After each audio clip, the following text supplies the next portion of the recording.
What a beautiful time it was. We had routines that we had got used to. We worked a lot. We made a lot of efforts. We produced a lot, and we won, and we spent what we earned. We had a lot of fun in our lives. In daily life, maybe we overlooked some of those green parks around us, but they looked extremely attractive to us because a virus that came from the Far East affected the entire humanity, including us. People locked down at home, and people realized how valuable it was to be able to breathe. When we sat at home and looked at the walls, we really envied the bird on a tree branch, and we envied fish swimming in seas. Over time, gradually, the pandemic that locked us down at homes and hit our lives really badly disappeared, and we started looking at each other's faces again. Without masks, we were able to look into each other's eyes and smile again. We are a nation that loves hugging. I'm talking about tactile emotions, and we love hugging, and we really missed it. Everything was over, and about early this year, everything felt normal, but in early February this year, we had an earthquake, and then we realized once again the value of hugging and being one, and also understanding each other. With people in our industry and with the people around us, we started to work again and worked in valuable ways. And now we have Automechanika Istanbul 2023. Welcome to our event.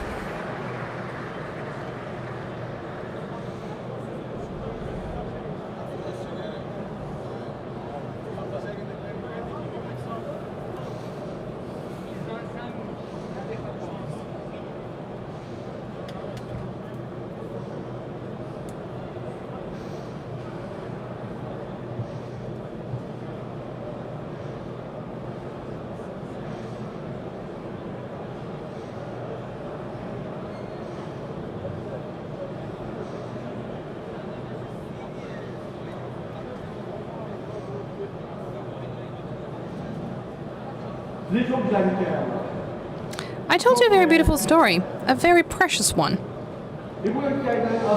And actually, you could have deduced a lot of things from the story, but you couldn't hear it because you did not hear my voice, because I could not convey my voice to you. Because the channel that would normally convey my voice to you was blocked. When we think of the people that work in, succeed in, and produce in this industry, they need to have fairs, these expositions, to raise their voice. Because if you do not communicate what you do to other people, what do you do does not really matter. People warned me, right? Well, we cannot hear you. Exactly. The reason why we have these fairs is to make sure that your voice is conveyed to the other people and to the entire industry as well as end consumers. We have a packed weekend because at the same time we have the Champions League finale in Istanbul this weekend.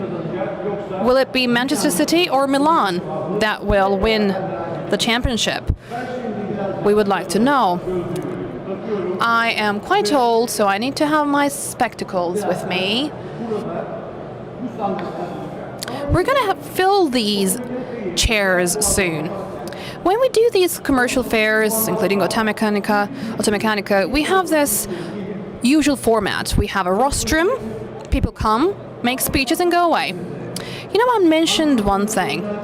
Post-pandemic, we are together again. We stand by each other, we're powerful together, and we can still look at each other's eyes and smile.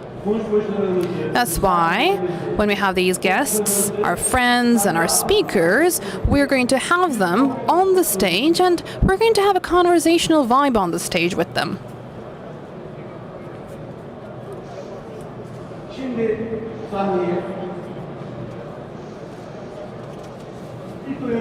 Now we have Sami Atılgan, Board of Directors member of the Istanbul Chamber of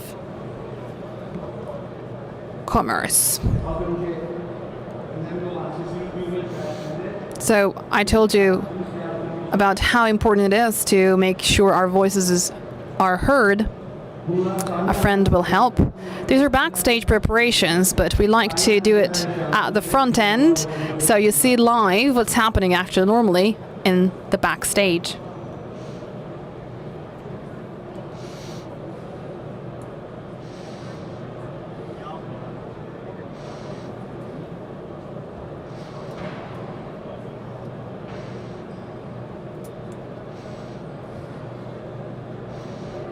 Automechanika Academy yönetim dolayısıyla Sayın Leon Kalma Bey'lerden.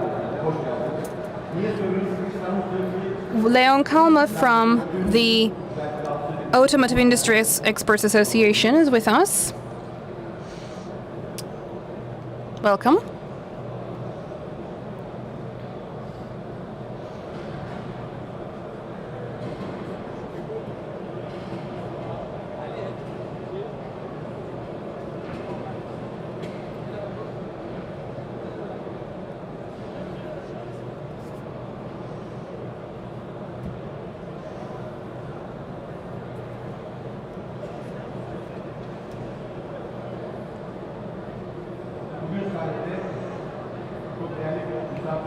We have very precious guests on the stage today. We're going to talk about the industry with them. We are going to talk about the automotive industry specifically. So we have Albert Saydam from TAYSAD, Automotive Suppliers Association of Turkey, of which he is board chair. And we have Chairman of the Board of Turkish Automotive Aftermarket Association, Ziya Özalp. We have the brand manager of Automechanika, Michael Johannes.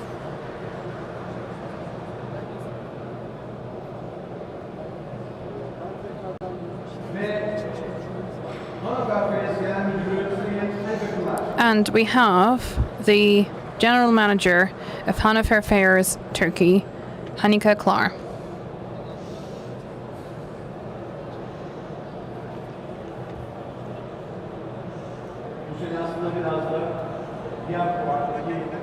Well, actually, we copied the format of fairs around the world, so we're going to have a conversation style. So at Automechanika 2023, we're going to talk, maybe also criticize, because criticism is a part of what we do, because in order to do better, we need criticism.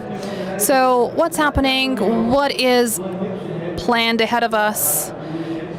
We're going to listen to our guests to get answers to all of these questions.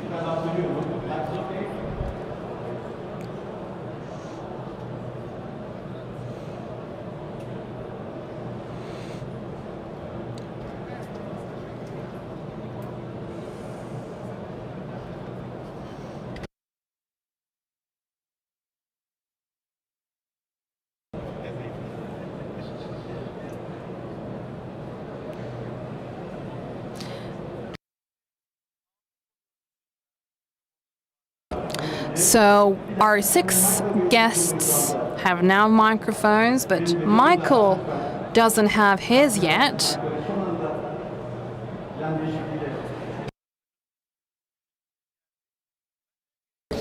First of all, I would like to start with Atılgan. So Automechanika Istanbul is expanding by the day. How do you view this development?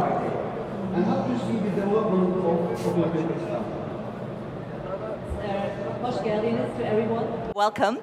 Yeah, Automechanika Istanbul, it's really, just take a look around. It's really a success story. So since years, this show is going to be larger, more quality and so on. So for this year, we can really proudly say it is the best Automechanika Istanbul ever. So just imagine, last year we already had a really good edition of Automechanika Istanbul. We were hosting 800 exhibitors. For this year, it's unbelievable to say it's 1,400 exhibitors from all over the world. And Automechanika Istanbul is right now the biggest international exhibition in Turkey and the region. So this is really a success, and this success is due to all our clients which are here. And they are improving their booths, their quality. They are showing here at this international show year by year, participation by participation. And so we are really proud and want to say thank you. And as well, of course, thank you to the team of Automechanika Istanbul. As you can see, it's Messe Frankfurt and Deutsche Messe organizing together this event here in Turkey.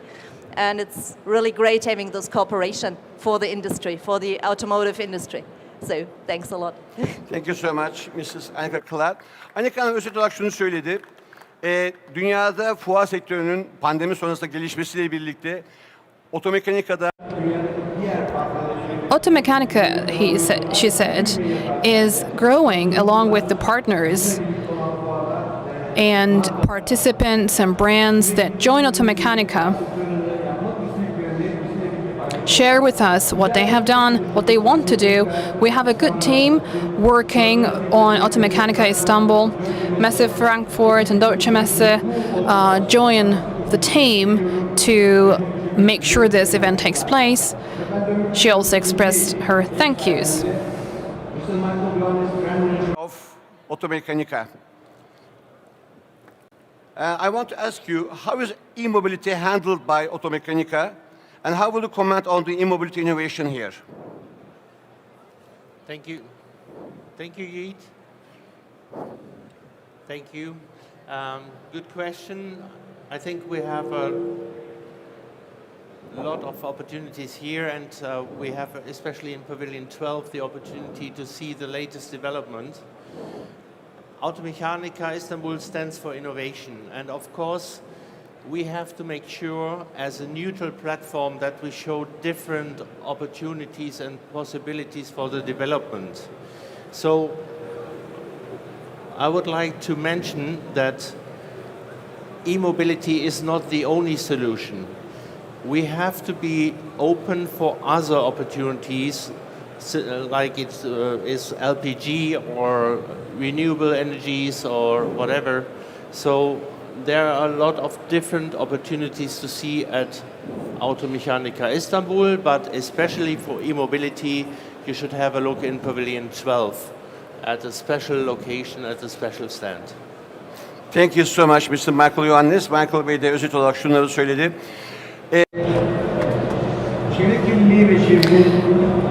Environmental pollution can be prevented largely by e-mobility. It is actually a proof that the internal combustion vehicles have really changed things, and e-mobility has importantly developed. And in fairs like Automechanika, we have companies that will bring about the revolution that is required in this area. So in order to motivate them, in order to make sure that they do better, we at Messe Frankfurt, we are doing our best.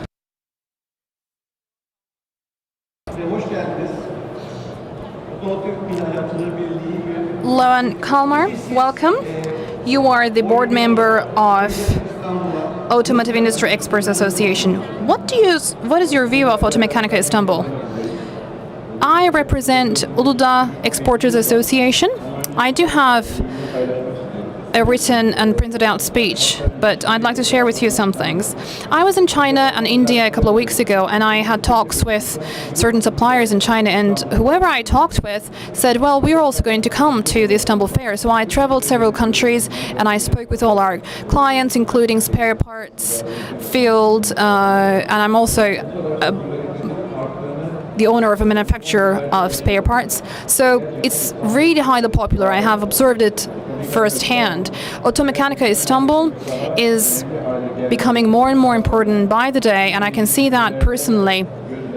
I've seen that in different countries, and it made me very happy. I have a text with me. Esteemed industry participants, we have more than 1,400 exhibitors at Automechanika today. I would like to express my gratitude to the organizers of the event. Our association, Uludağ Exporters Association, started in 1991 as the sole representative office of the industry, and we want to increase exports of the automotive industry. That is the backbone of the industrial activities of our country, and we need to work even more. As you know, digitalization, e-mobility are shaping the ecosystem, and almost every day there are massive changes in our industry, and we hear of new novelties in the industry, and we inform the rest of the industry with these new developments.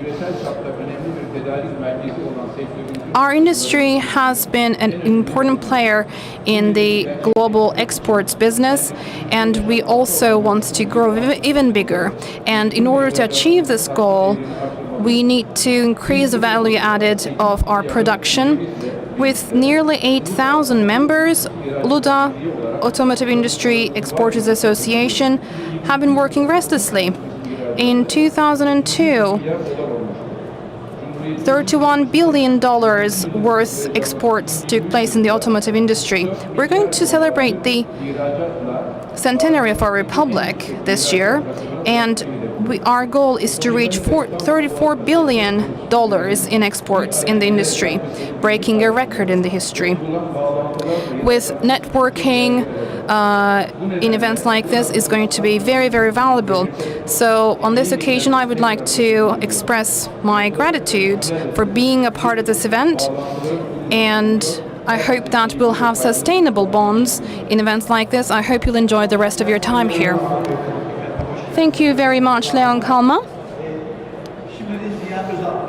Now I would like to give the floor to Ziya Özalp, who is the Turkish Automotive Aftermarket Association chairman.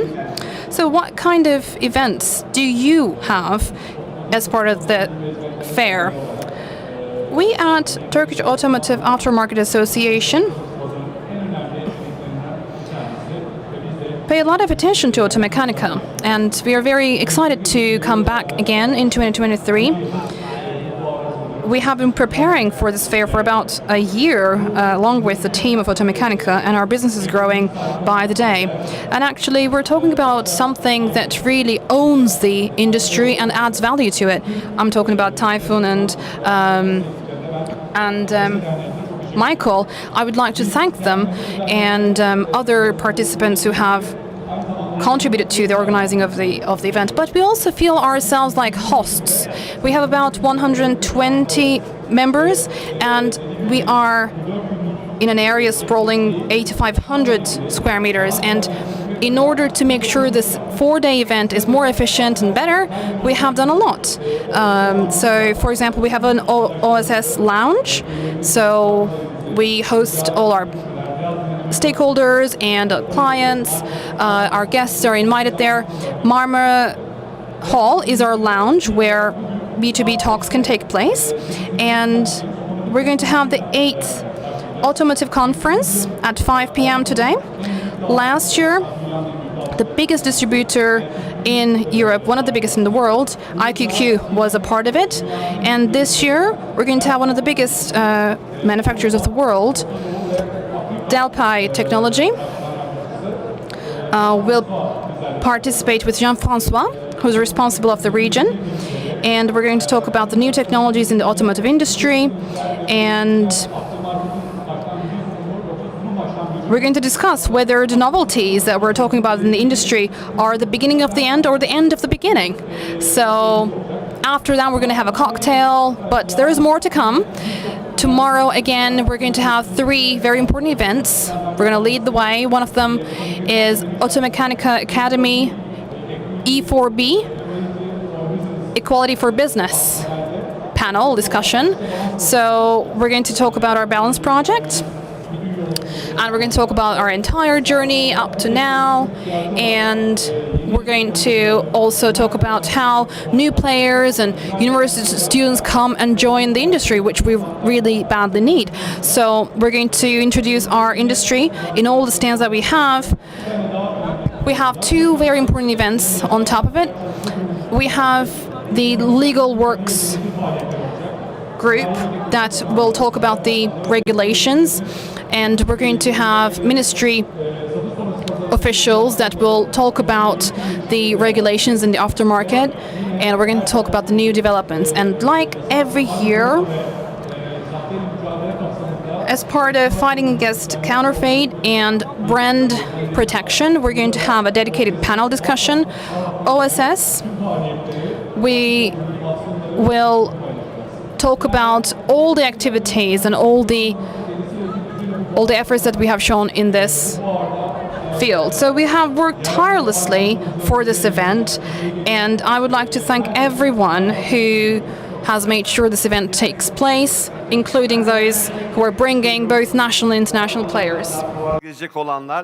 I would like to also remark that in Hall 12A, you will encounter university students, and they have worked on cars that work with alternative energy. It is in booth 12A, 1 floor down. You can visit to motivate them, the university students, because they are the future of this industry. Now let me turn to Salih Atılgan. He is a member of the board of Istanbul Chamber of Commerce. So under ITO, there are 81 different representatives, and it's a large family. What is the place of you within the industry, and what are your plans for the development of this sector?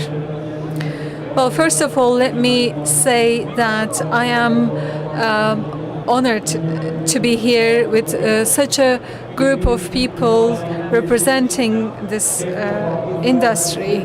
So we have more than 700,000 members.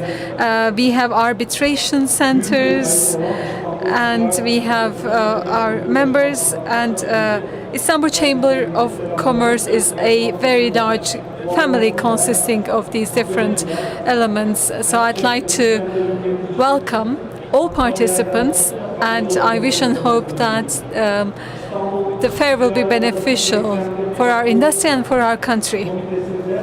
So we have 81 different committees and our occupational groups under Istanbul Chamber of Commerce.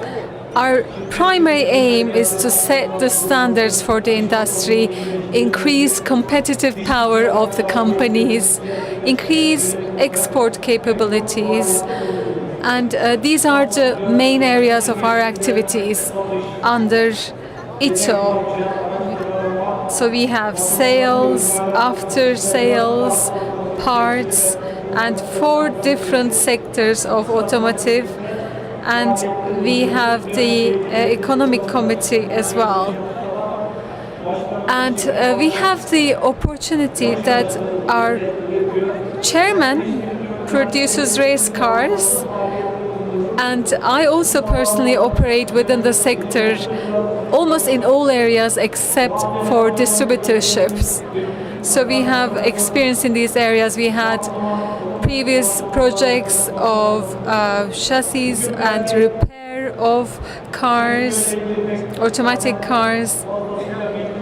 And today you will hear a lot of information about the industry, but the key theme will be focused around sustainability, which as Istanbul Chamber of Commerce we have also focused on this.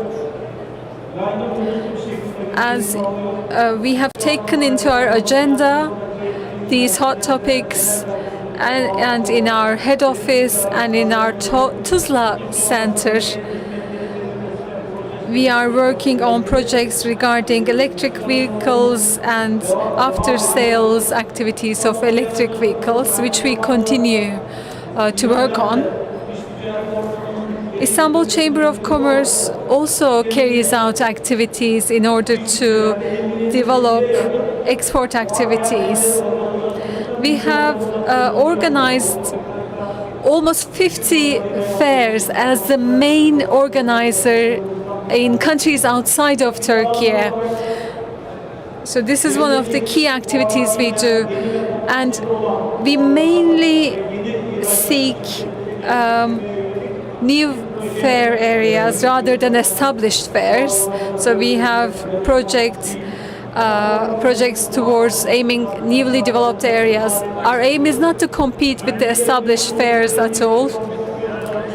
And regarding the sustainability, I'm sorry I am going on, but let me also say that the automotive industry is going through a large transformation since its beginning, and we are witnessing an incredibly large transformation.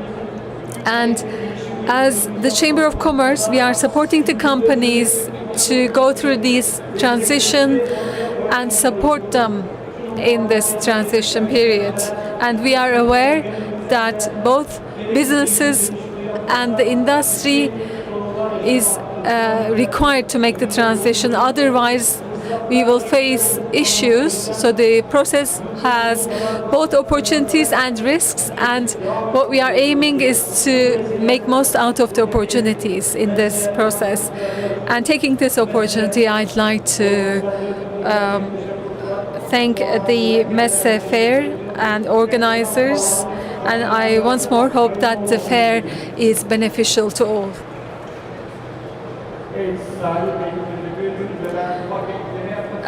We'd like to thank you very much. I'd like to just add that the car producers, you mentioned they produce cars. Halit is also, they are partners. They have made valuable projects with this. And in World Rally Championships, they had RX2 model, which made our voice heard in the world. And they have now a new electric car. Now, talking about electric cars, let me turn to TAYSAT, Automotive Suppliers Association of Turkey. Electric cars and sustainability is one of the key themes, as well as competition, remaining competitive, the human talent, human resources, and transformation. And let me ask you your opinions. What Mr. Albert Saidam is thinking, chairman of the board of TAYSAT. Yes, I can have really large. I can talk for a large amount of time on this. But let me say that in the 80s, in the Turkish automotive industry, when they first started to export, they first went to Automechanika Frankfurt. When it came to 2000s, we went to Sao Paulo, Mexico City, Shanghai, Automechanika fairs. Those were the first key and important steps. As TAYSAT, we have been joining Automechanika Frankfurt from the early days on, from the first days, and we support them. So I'd like to thank all Automechanika family to support this.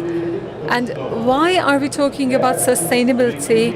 Because we have to enable sustainability for endurance, for long-termness. Otherwise, we cannot invest for the future, for the tomorrow.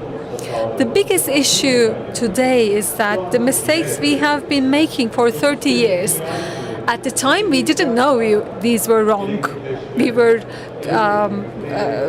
creating this, harming the world, but now we know that it was a mistake. Polluting the world, pollution was a mistake.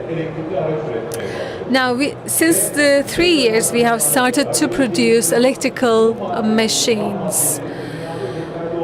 And we are not questioning whether raw materials are enough in the world. We have to look at child labor, question whether child labor is used. But we are still just running behind the trend of electric vehicles without questioning what's behind. Today is a great day to celebrate and to welcome, but let me highlight that we shouldn't let the same mistakes happen that we made 30 years ago. So we need to have two perspectives. One is that the businesses have to be competitive, for the industry to be competitive and for the country to be competitive. And without the country offering the competitive conditions, our organizations cannot compete and draw investment. When I look at Automechanika, in the past few years has focused on attracting a new industry to Turkey. I wish I could draw all the main industries to Turkey, the ones who haven't already invested in Turkey, because we could have had the opportunity to show them what they are missing. But you know the saying, they say, build, they will come. With this philosophy, I believe, I hope that Automechanika will be successful for our industry.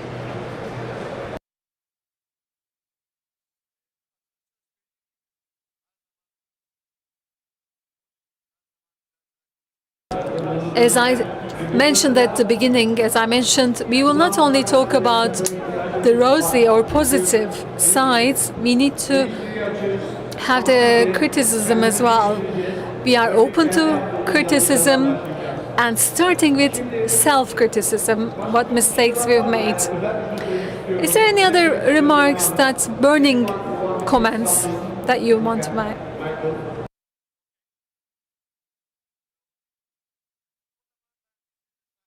If you allow me, then I'd like to invite Mr. Frankfurt General Manager on the stage.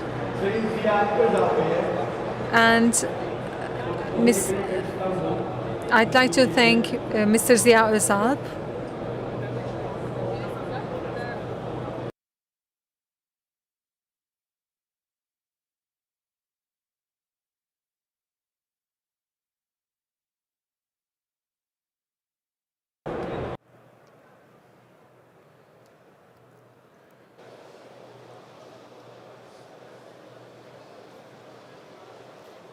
Teşekkürler İşte Hanım. Siz de lütfen sahnede kalmaya devam edin.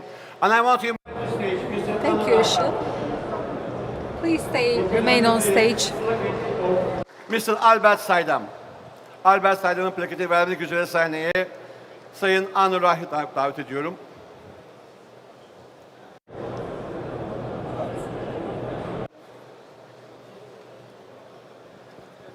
Ne?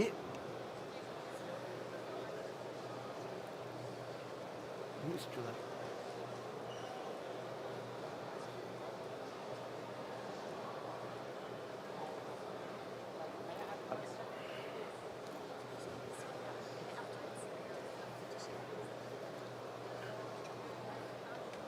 Şimdi de And now I'd like to invite to stage Annika Clark.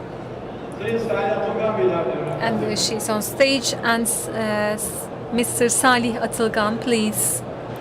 I'd like to invite you to the stage.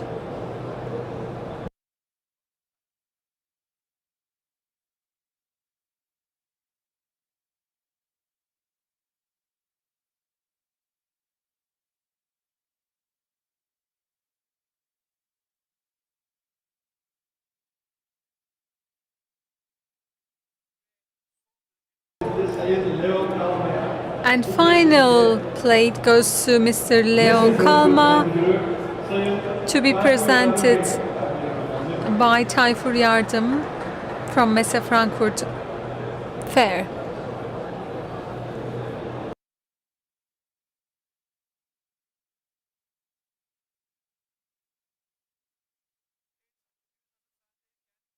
Once we are on stage,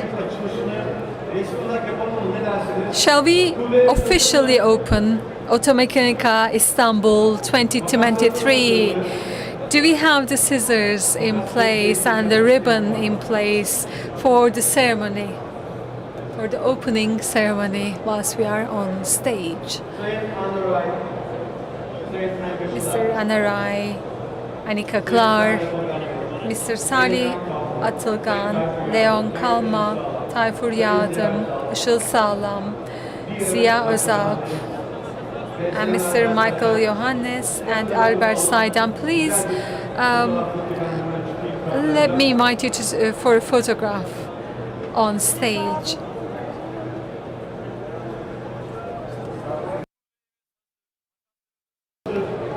Our ribbons are ready for the opening ceremony and our scissors are ready. I will count down if you like. 5, 4, 3, 2, 1. Welcome to Automechanika Istanbul 2023. I wish you a beneficial fair and I wish you all the best.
Değerli misafirlerimiz, değerli katılımcılar, Automechanika İstanbul 2023'e We are at Automechanika Istanbul 2023. Welcome. We are with Castrol, sponsored by Castrol, and we are in the Academy Hall. We have precious guests here on the weekend. We'll have them. Today, we have a very, very valuable name with us. In 1990s, when I was a rally enthusiast as a young man, there used to be different cars at the time, but for some maniac motorsports, there used to be a huge fun in watching cars with a trail push from the back, and they really attracted us.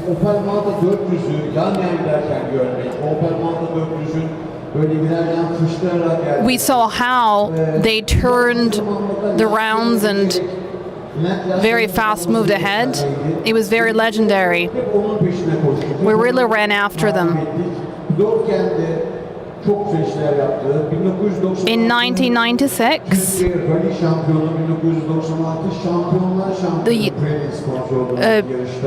in the championship, he was the head, and then as a team director, he joined competitions, and he also trained young people.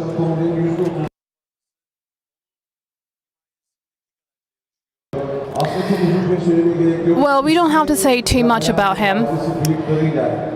His name and his distinctive feature on his face, his mustache, will really give him away. Please welcome Serdar Bostancı. So we're going to have a one-to-one session, really. Post-pandemic, being together is very, very nice. So Serdar Bostancı is the person that we're going to have a discussion with. But first of all, let me put it this way. We're going to have a microphone for audience members. Normally, the Q&A sessions are at the end of sessions we have. But if you have a question that pops in your mind, please raise your hand and go ahead. Do not delay your question, because a delayed question is like defrosted meat or potatoes. So give us your questions at the moment they appear. You really reminded me of so many things that I forgot myself. Thank you very much. Well, Castrol 4 team, Turkey is a cliche, but we're talking about the 26th year. We're talking about such continuity, and it is the most important, the most valuable thing that we have, and it is going to be, I think, the main theme, because in motorsports, continuity is something. We're talking about 50 years. You expect success in sports. You always want to do the best. You always want to be the winner. You always want to be the champion. But you might be a fan of a team, and you cannot tolerate the thought of them coming second or third.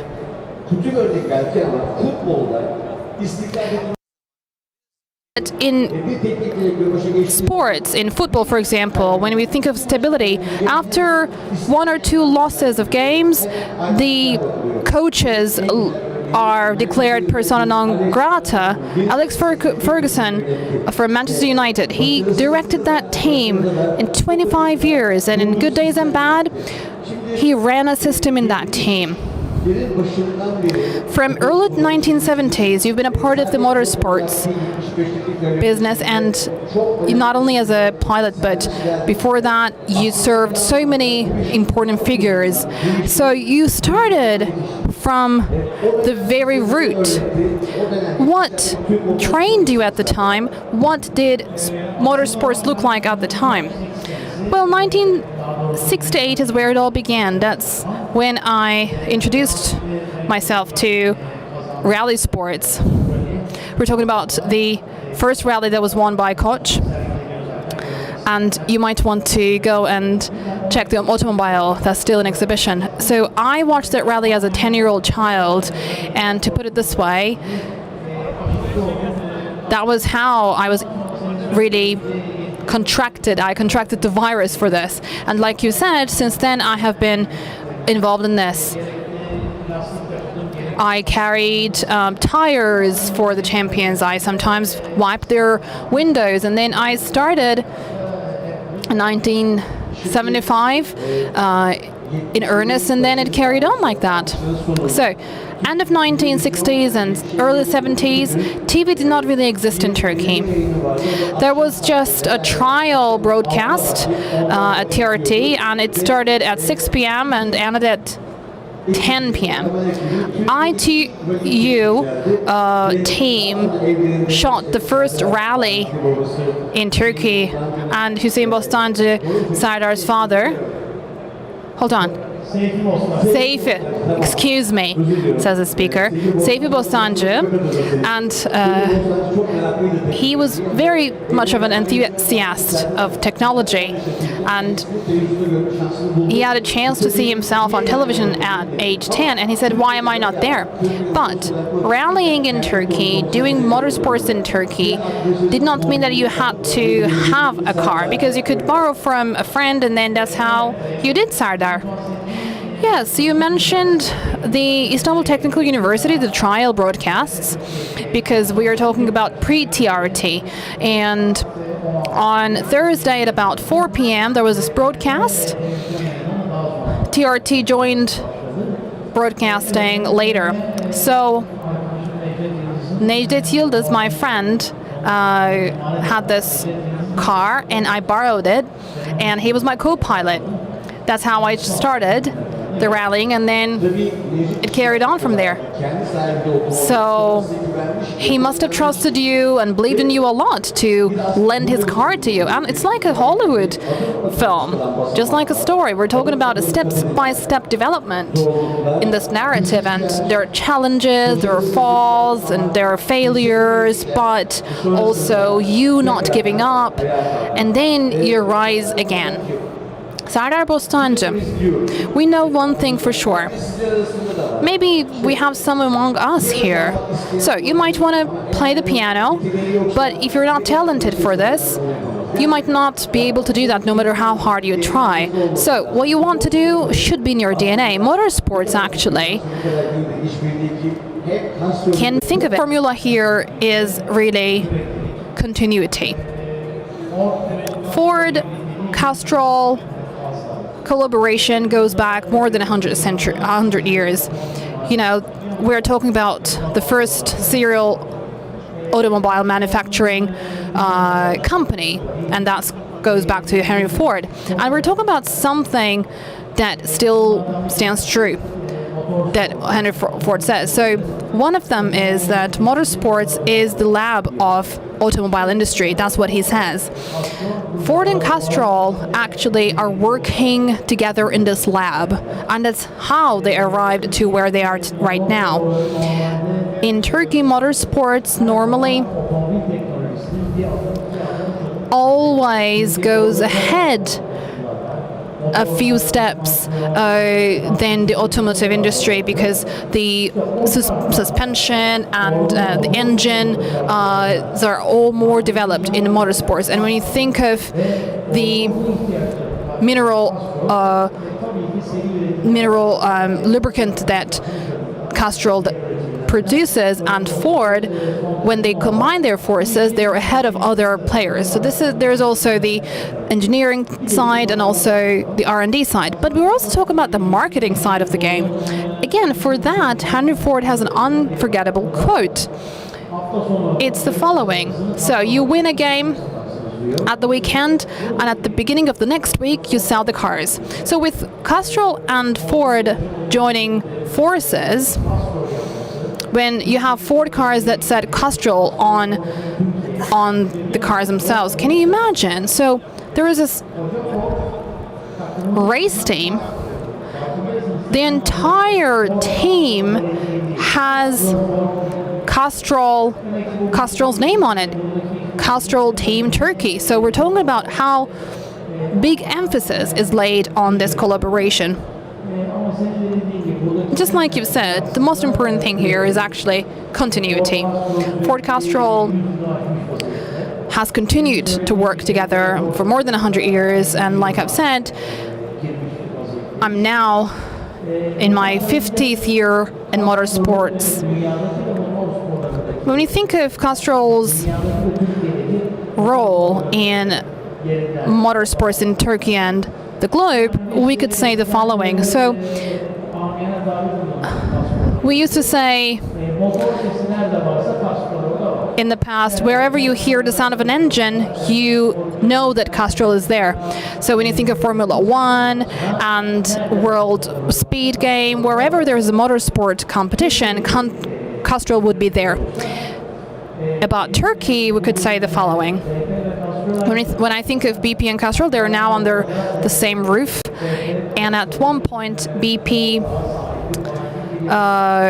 is kind of like the partner of Castrol.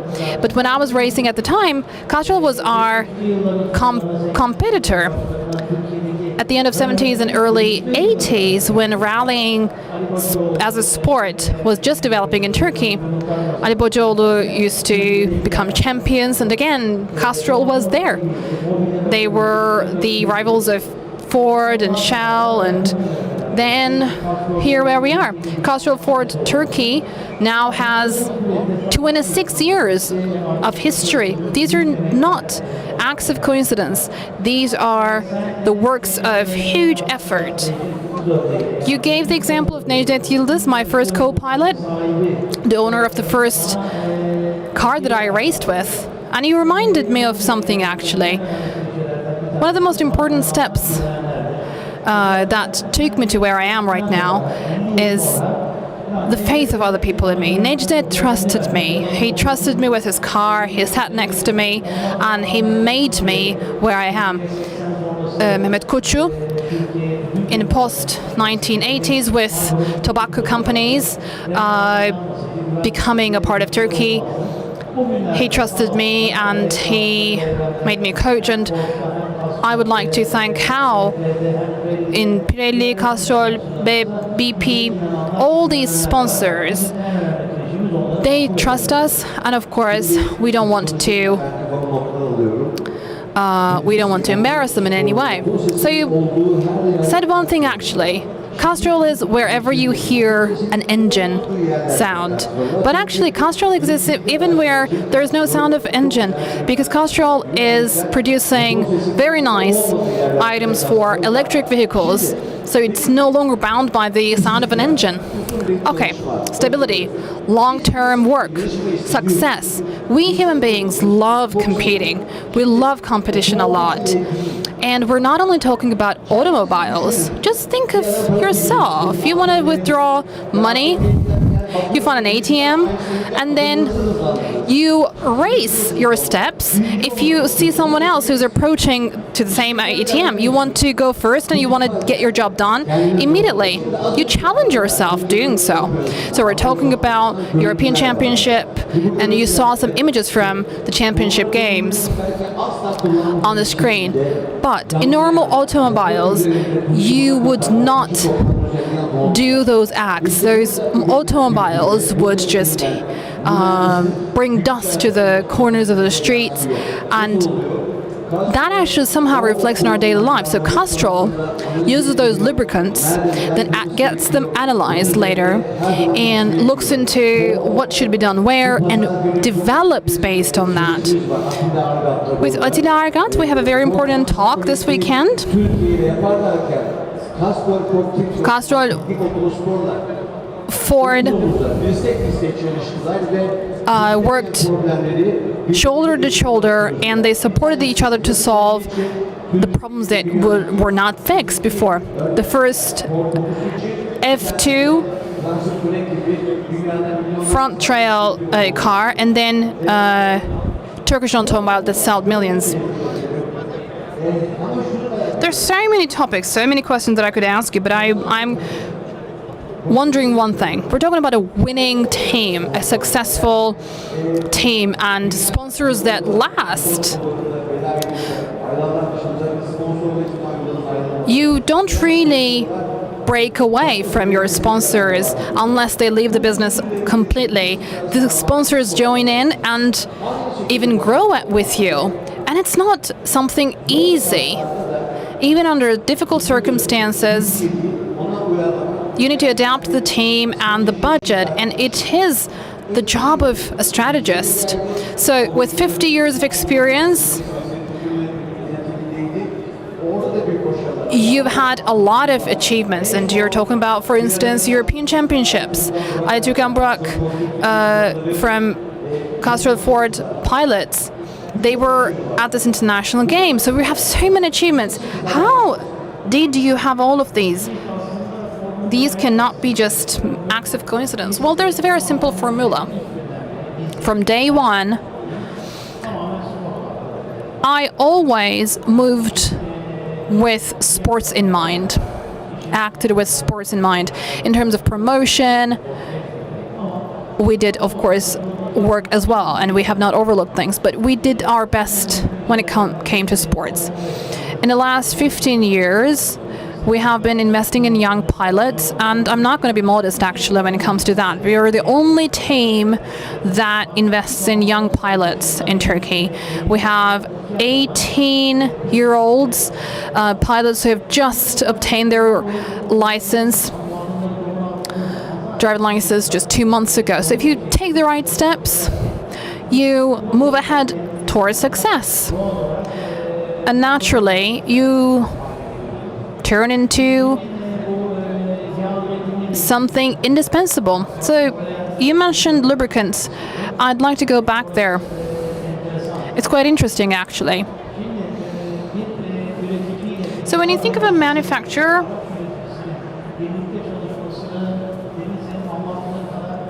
it's not very simple the way you mentioned it, because so it's not just an engine oil that's randomly picked and put in the engine and then it's analyzed later on. That's not how it is. So there is an engine oil. It could be the gearbox. It could be other parts. All the manufacturers of parts join together to produce and decide on the lubricant. So that lubricant, that engine oil, goes into the car, that car moves, and there might be cases in which engineering deficiencies occur. So everything is discussed as a whole, and at the end of the day, they produce a single indispensable engine oil for a car. This is something that's overlooked and considered quite simple, but it is not at all simple. At Castrol Ford and Castrol Ford Team Turkey, we fill the gaps in the right way. Attila, for instance, in 2001, with the Transconnect production, he was involved, and then the first homologue engine oil production also took place, and you have to do all of these at the same time to arrive at a certain point, and we're very proud of this as a fact. You might have just joined us, but let me put it this way. We're not going to have a Q&A at the end of our session, but if you want to pose a question, please raise your hand, interrupt us. We're going to give the floor to you because we'd like to have your questions answered immediately, which I think is quite important. So we have the Eskişehir Rally, one of the important games of the Turkish Rally Championship. It's in a new tarmac surface. And what kind of preparations do you have for that? How do you prepare your team before a rally? Are you preparing for success if you prepare well ahead of a game?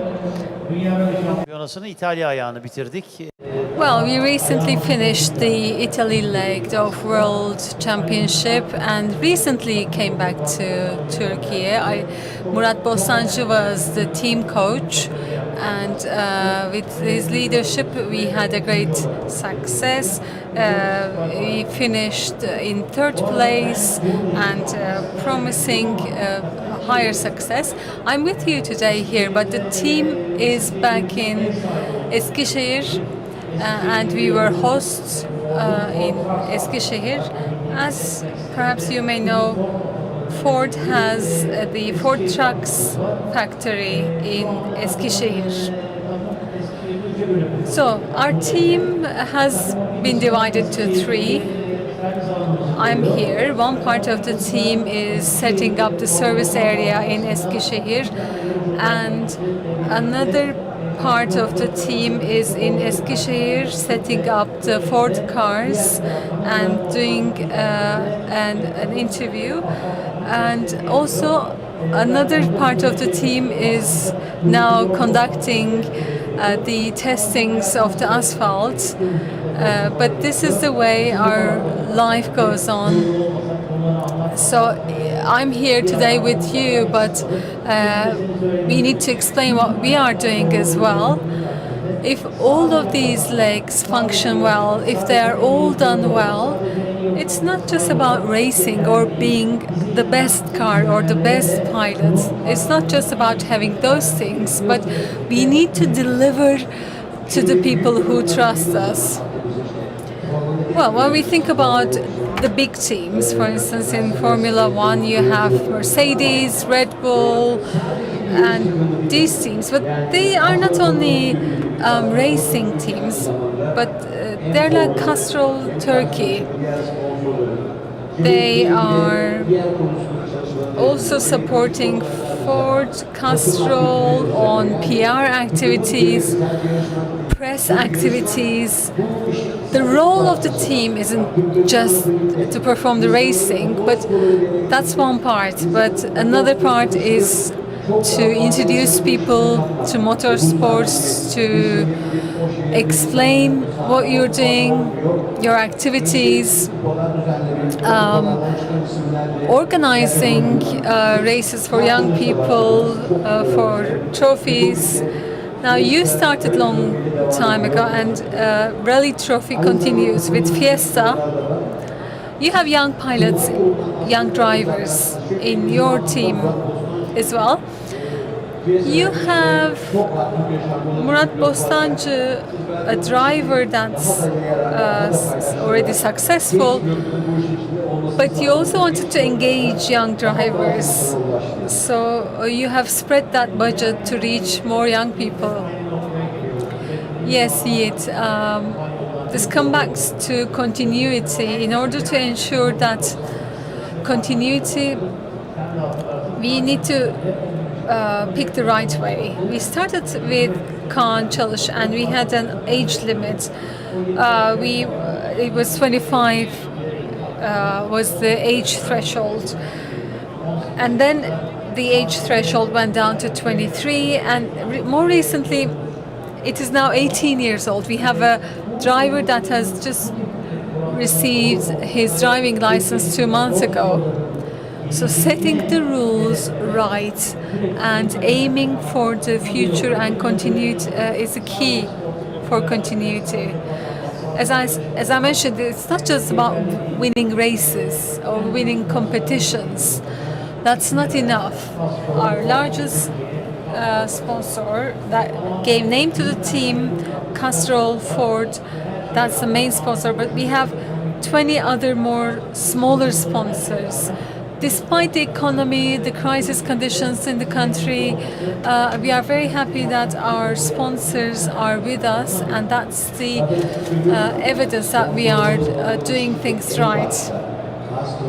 Yes, your relationship with the sponsors, Ford, Castrol, what I can observe is that when they invest and they not just look at it just spending money and invoicing, the way they approach is that the team is like a family, and they always, as sponsors, always think of how they can support more. And let me give you an example. In Kocaeli Rally last year, there was a historic moment. Efehan Yazıcı had an accident and the car was damaged. The front doors and the glass was damaged, and so the team was working on repairing the car in a very busy way. They were focused on the car repair after the accident. So Oğuzhan Özener, who was the representative of Castrol, he was also putting together the glass pieces of the car. He was supporting with the repairs. So he was thinking himself as part of the team, not just the financier, but he was also helping with sticking together the glass window of the car. Everybody's supporting, all hands on deck, and with this the team is growing. So what will be your next goal as a team? Well, mostly investing in young drivers. When we first set up the team, our aim was to become champions of the brands, of young people, investing in female drivers, European Championship, Balkans Championship. We had those goals, and I'm happy to say that we have achieved those objectives. We have become the drivers' champion, brand champion, and finally, as Castrol Turkey, we have won the European Championship. What's next? We are aiming for the very top, the World Championship, as our next goal, and we already started working on this. We will organize 4 rallies as testing, and we started with Italy. We will continue with Estonia, Finland. It started in a very successful way. Ali finished up as in the 3rd rank in his category, and he had first ranks in different courses, which shows that he's successful. So he will become better and better in Estonia, Finland, and next in Greece. And we are preparing for 2024 young young drivers championship. There is no reason we shouldn't succeed.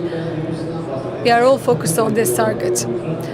So you are team director. You have 3-time champion Murat Bostancı in your team. Now, I believe that you are trying to be becoming, move yourself to the background more. I know you may get offended by this, but he has recently turned 65, and now he can use the public transport, the Metro Marmaray in Turkey, free of charge. And he became grandfather last year. And I'm saying all of these things because he's my friend as well. He's Serdar to me. And he's the fastest elderly in Turkey, I can say. And I say that because he still puts the highest effort to the team. He spends time with them. He's not only spending time with the top pilots, top drivers, but he puts time into all team members. Where do you find this energy from? Well, this has more of become of a reflex for me, because I have gone through the same routes myself. Going into the race by borrowing the car from my friend, and then championships. I have become to understood people's needs really well. So when the car comes to service, I understand what it needs before that course, after the course. So I cannot really stop supporting their needs, and I enjoy it. I don't see it as a duty. I think that the adrenaline is one of the things that's keeping me up. But let's also be fair to Murat Bostancı. We couldn't really find the best title for him, so we named him the driver coach. But he actually burdens the largest role. He has more duties and responsibilities than me, and I'm ready to pass on the responsibility to my position to him. And Murat is at his highest performance at 32, at the age of 32, and he became the champion in Turkey at the time, and that's how he moved. He would have become Turkey Rally Championship, but if he hadn't taken on this role, the other young drivers couldn't have succeeded. So at one point, one needs to leave the role or leave the seat to other people.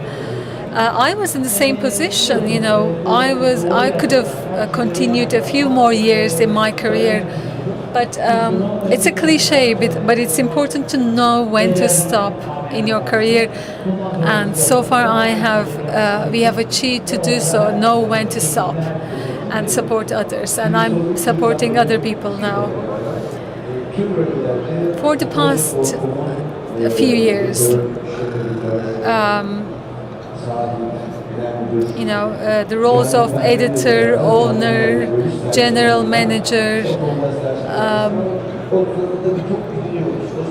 and we were doing broadcasts at this time with his role in these positions.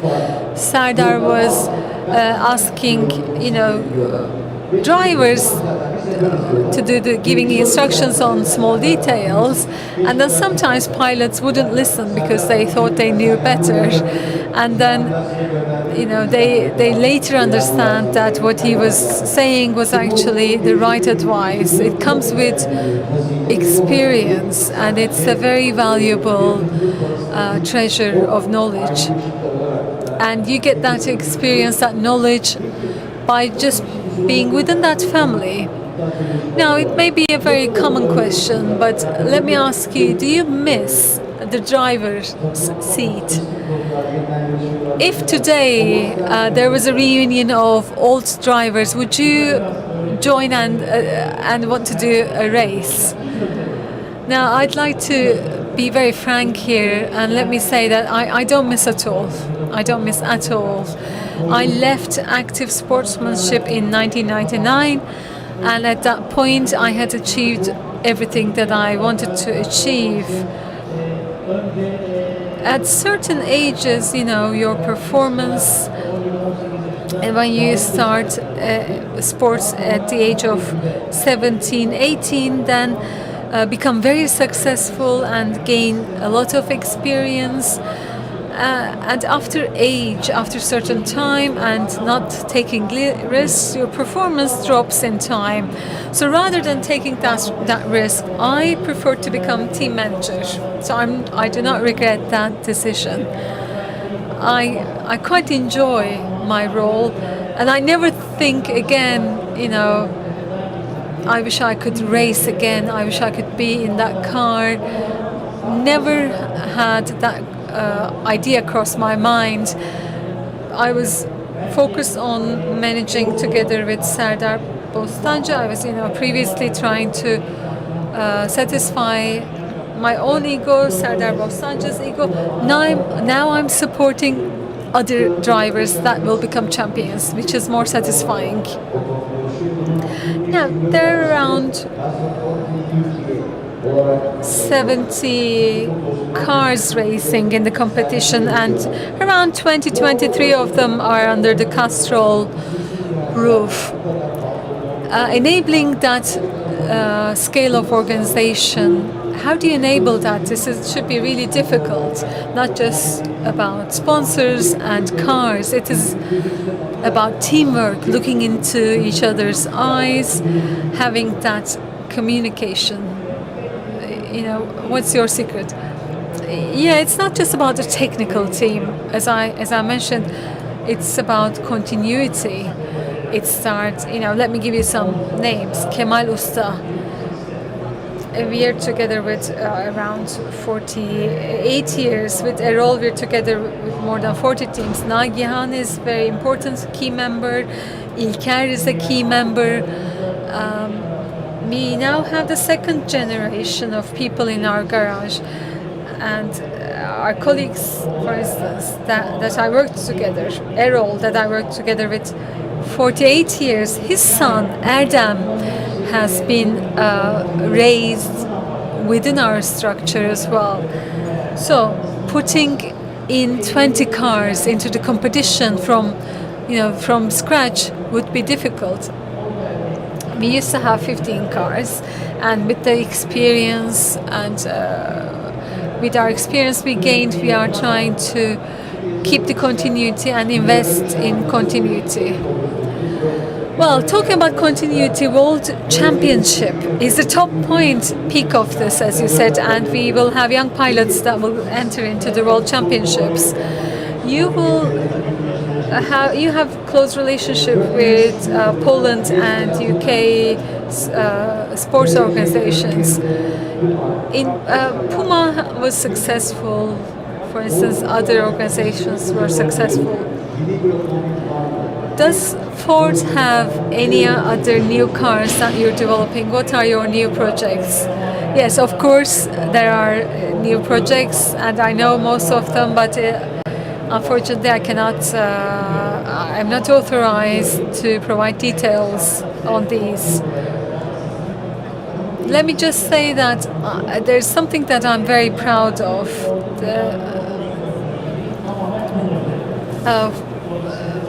Ford's motorsports future is based on Puma, and the only factory that Puma has is in Romania and owned by Ford Otosan, by Turkey, and Ford Otosan owns that Turkey, and the future is relying on that factory. And there are many projects that we are working on, and I'm sure soon you will see them. Well, Sardar, I mentioned your age by asking for your mercy, but he uses social media actively. He's an active user and shares news on motorsports and the plans on Europe or Turkey championships. You can follow his social media accounts, and he follows back as well. Well, you mentioned about having achieved everything, feeling satisfied. 10 years ago, I was much more overweight and wanted to go on a stomach surgery, and I was above 100 kilograms, and he told me that if you get on the scale and you are below 100 kilograms, I will gift you a car, and that motivated me. I came down to 106 kilos, but unfortunately I regained the weight. I couldn't unfortunately go down to 99 kilos, but joking aside, you have always been our hero, not just about your activities in sports, but your friendship, your relationships. And I mean, we know, the names Yalçın Arslan and other people who have been with you. All those people, and for me as well, for us as well, whenever we needed, we could take benefit from your advantage. Experience is life, and this will never end, I hope. We are coming to the end of our talk, but I'd like to thank Sardar Bostanlı for joining us, and we will present a plate to Sardar Bostancı and Castrol Marketing Middle East and Ukraine Marketing Manager. Castrol, Turkey, Ukraine and Middle East marketing manager Nilay and Mr. Rose, I'd like to invite you on stage to present the plate.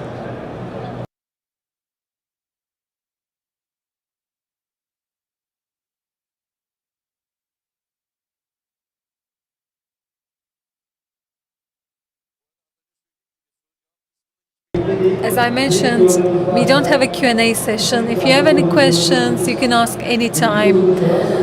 And if you ask questions, let me tell you that you can see your question as a story published in the stories of motorsports.com. They will share it as a story.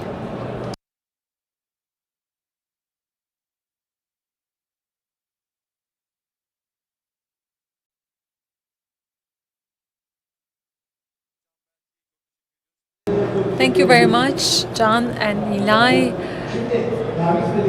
We haven't finished yet. We have questions. I couldn't ask all of my questions, but I know that Serdar is feeling excited because the team is working in Eskişehir. There are testings being performed now in the factory by drivers. If you have any questions, anything to him, you can ask his questions. Just raise your hand.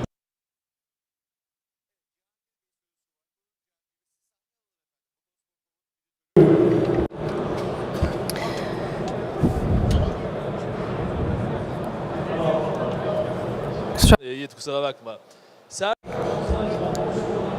So, if you had never joined motorsports, what would you do? I'm very curious. What would you be doing if you were not involved in motorsports? That's a very difficult question. This is something that I think about myself sometimes, but I assure you I don't have an answer to this question. Just like I've said, we're talking about 1968 when Koçu won the game, and I was a child when I joined the game, and then I saw myself on television with ITU trial broadcasts, and I did not think of anything else but being a rally sport person.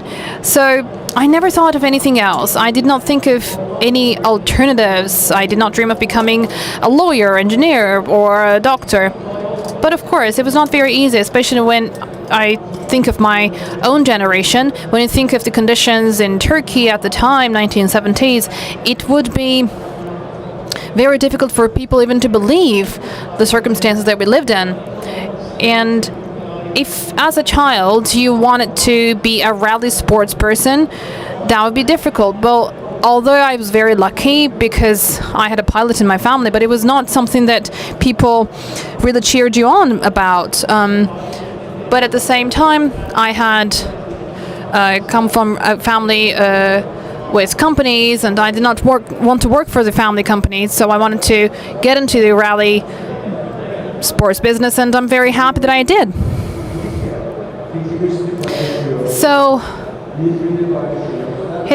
sharing his experiences, two people came to him. Ahmet Üngül and Erdal Tokcan came to Serdar Bostancı. They said, well, we're going to join a game that will start in Beijing and will end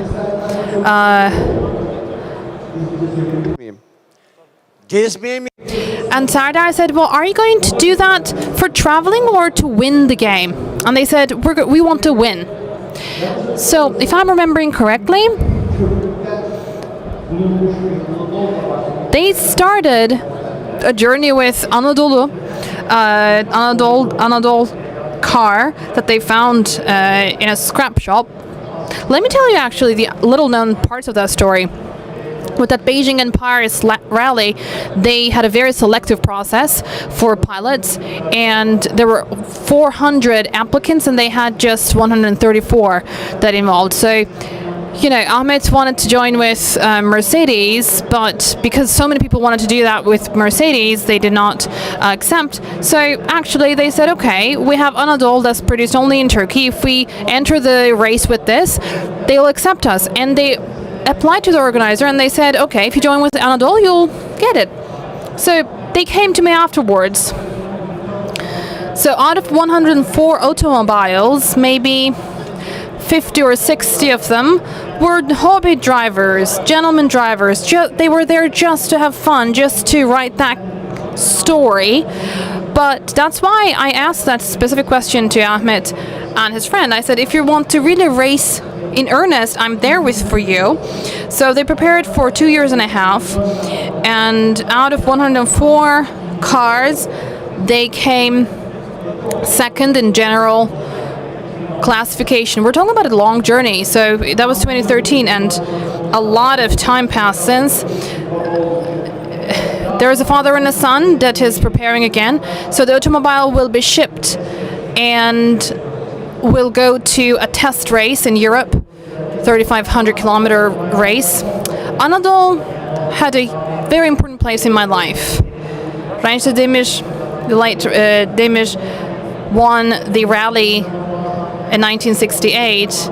It might sound like quite sentimental, but Anadolu, no matter who says what, is the first serial produced local car in Turkey. It's developed in Turkey as well. So trying to do something with those cars makes me happy.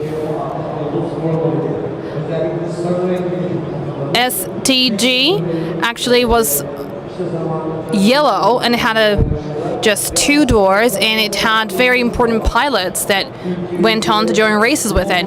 So when you think of the development of this game in Turkey, Anadolu A1 and STG are the ones that really paved the way. In our lives, from our children on, actually, we had Anadolu. And it carved a very important place in our lives. Do you want to retire, Sardar? Because I cannot really imagine you on a yacht with your granddaughter Leyla on your lap and just disregarding everything else about races. Well, I would say trees die standing. As long as I stand, I'll carry on with this job. So I will get involved. You know, I have an unnecessary sense of perfection. So I irritate people. I make people tired of me. I always tell them what to do. So as long as I keep standing, I'll carry on. Why do I not want to retire? Well, this is not a job for me. People always ask me in interviews. They say, it's your job. Well, I say, this is not my job. A hobby? I get even angry when they say that, because hobbies are things that you do on the weekend, like skiing or fishing. No, this is my life. This is something that I've dedicated my life to. Just like you wouldn't give up on your life, I will not give up on this. Sardar Bostancı has a documentary on YouTube. Just like it says there, we're talking about a life between 2 races, and all of our lives are somewhat a race. We start by crying, we live, we succeed, we win, we lose. We have our own struggles, and then we see the finish line. We leave behind a certain flavor. Well, I guess you are a bit sleepy. We're not going to tire any further. Sardar Bostancı, thank you very much. Thank you for being here. It's been very, very valuable for me. Thank you. Thank you, everyone, for following us.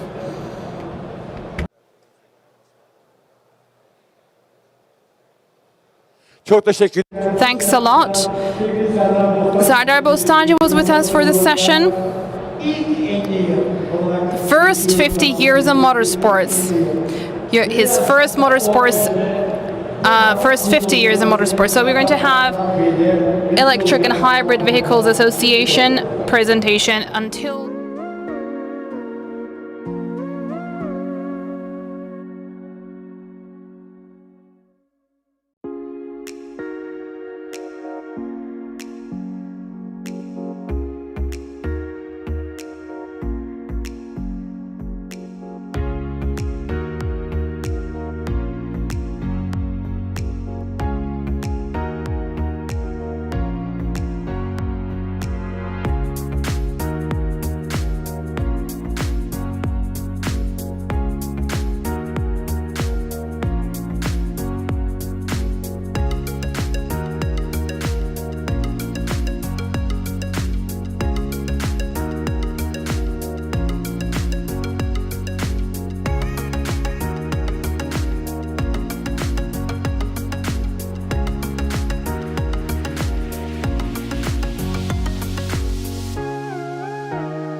size bırakacağız.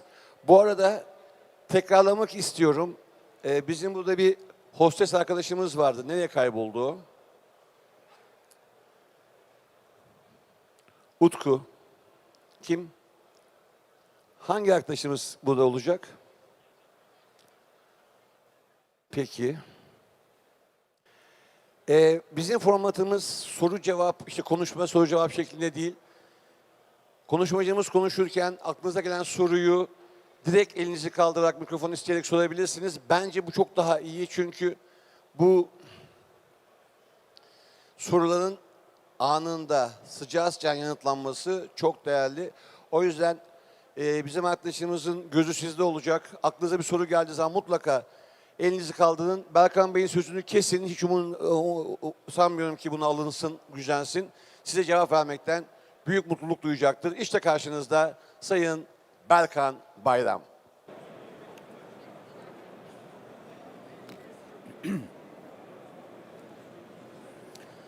Herkese merhaba. Hello, everybody. Welcome. I have a presentation with 30 slides. I wanted to go quite specific, actually. Electric vehicles is a very wide spread subject and it represents a huge ecosystem.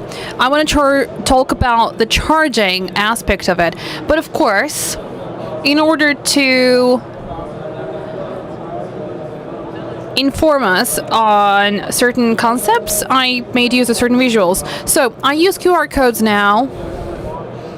I've been using for a while and I tested it remotely so you can find all my information there.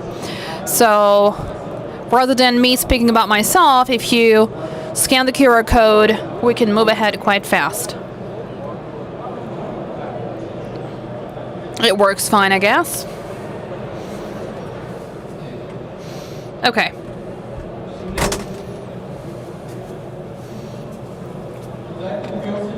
So I want to use this image firstly because in about 2007 and 8, we started discussing solar panels a lot, and at the time there were certain projects that we undertook, but it was quite early for a lot of things, and the industry was not ready yet, or the project would be just at its very early stage. But where we are now, all these projects are commercialized, they're a part of our lives now, and that's a nice thing.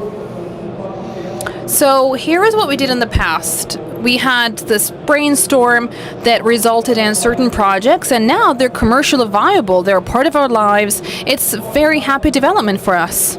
So I just want to give you several examples of what we did, because this is an area that we dedicate our energy in. We try to produce ideas and solutions in this area, and this is what we have been trying to do, leading the way. So, commercializing certain mobile charging stations, for example. It is a frequently asked question to us. Okay, we have an EV, but what if we run out of battery?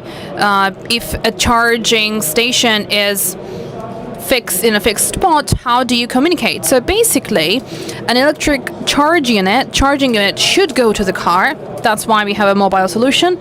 And Elon Musk also, you might know, has introduced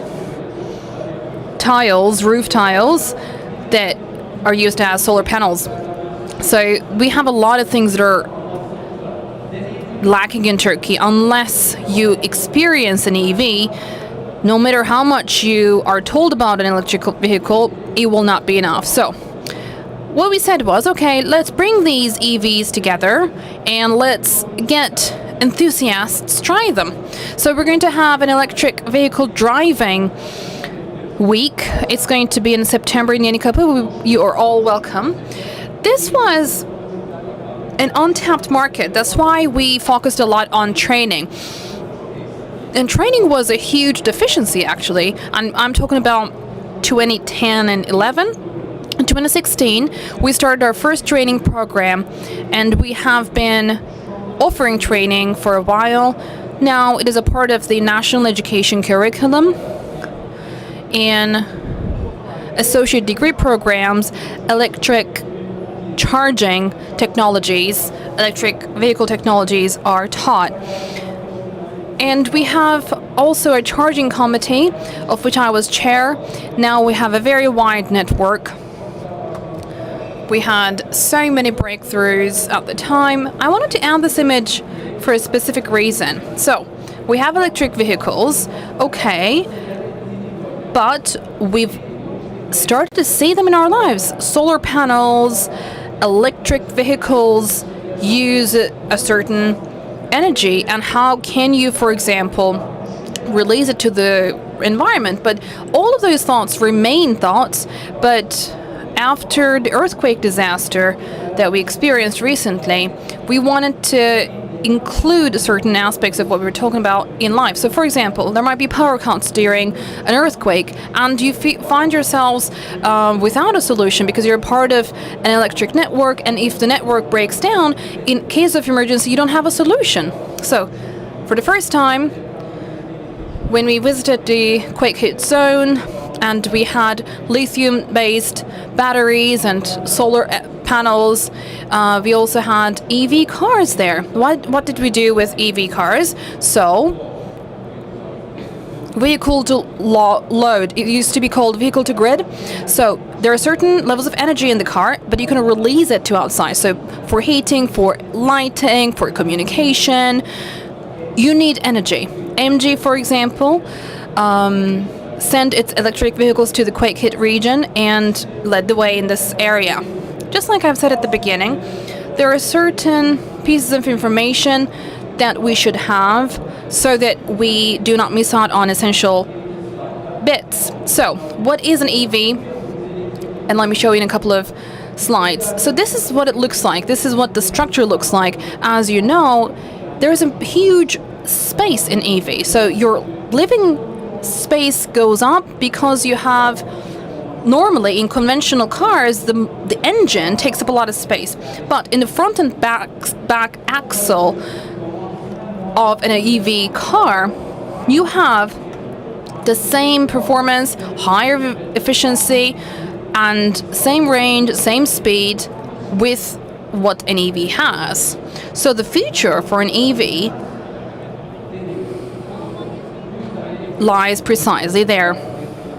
So there is an irreversible, there's a point of no return in EV, and the way it works is very simple. So it has a driving force that it uses on the tires, and in conventional engines you have pistons, and you cannot achieve what an EV achieves with a piston. That's why it's very advantageous. And there are certain terms that we need to get used to. You'll see them even more often in the future, so you should be really familiar with these terms. So we have electric vehicles, hybrid vehicles, and plug-in electric vehicles, and hydrogen. And we also have HEV, FCEV. So all these acronyms will be even more popular ahead of us in the future. So systemically, the differences lie in the size of batteries. So, if the size of a battery changes, then the type of the car changes. Is it plug-in, hybrid, or fully electric? So, for example, in Turkey, in terms of hybrid and fully electric vehicles, we have examples in all brands and all models. We get even more familiar with it. So how does the story look like in Turkey? When did it begin? It started in 2011. The electric vehicle process began then, and Renault Fluence had the electric vehicle that it was released in 2011, and then we got used to the idea of battery and charging. So it's a milestone, 2011 in Turkey. So we had hybrid vehicle modeling before that, but the first time it hit the road was 2011, and then taxation came in. That was also in 2011. And here's how I put it in a nutshell. when we think of electrification journey in Turkey, where we are right now, we're on a nice path, and we have the 2050 net zero goal ahead of us in Turkey. And by 2050, we're going to have zero emission goal to achieve. We at TEHAD, you see the sales numbers of electric vehicles. I wanted to just add this chart here because look at what it looks like. In 2015, there were only 2 brands and 2 models, but as of last year, almost all brands, all models have become available in Turkey, and it's a nice development, really. It's a bit late, but at the same time, we are now a part of this project without too much lagging behind. And here's a comparative chart. So we're seeing an EV sales volume that goes up year by year, and we're talking about actually 4-digit figures. But when you think of a year-over-year change, you see the exponential rise. In 2021, it was around 2,800, and in 2022 it was 8,200. So on the commercial side as well, you see electrification still carrying on, and electric lorries, trucks, are becoming a part of the market already in Turkey as well. How about the total automotive industry? So the full electric vehicle market reached 1% last year. This is a small figure, but at the same time, in total market share, it is going to rise exponentially, because that's how it works in the European market as well. Right now, when we think of the petroleum and diesel motor cars, it was 96, and actually about 5 years ago I said, well, diesel will die, don't buy diesel cars. A lot of people reacted negatively, but now diesel cars have about 17% in the total market share. So our expectation this year is about 35,000 units in EVs, because this is significant, because we're talking about a huge jump from around 8,000 to 35,000. Togg and Tesla are the big drivers in this expectation. And of course, awareness is very important as well. When you think of the vehicle market in Turkey, you see that there is an availability problem. But with Togg and Tesla, the manufacturing facility that they have will show us that there will be higher sales in the market. So probably we'll have about 30 to 35,000 EVs that are sold. So EV sales going up this way will mean that a lot of sub-industries will equally grow. This is what we should look at. Electrification goes up massively in Europe as well. Again, the gas cars and diesel cars are going down, and EV cars are going up, and it's already about 12% in Europe. Well, there are available seats here at the front as well. So we are seeing an increase every year in Europe as well in terms of electrification. But let's look at the country by country breakdown. So it was about more than 8,300 in Turkey last year. And in the UK, it was 46,000. In Germany, 44,000. We're talking about cars that are sold in the first 3 months. So 5-digit figures are already achieved in the first few months of a year. I'm going fast, but you can take photographs and I can also share with you later. So China, of course, really shapes the picture in a lot of ways, and in battery and charging stations and in EV production. And when you look at the figures on the chart right now, we're talking about an incredible level of sales in China.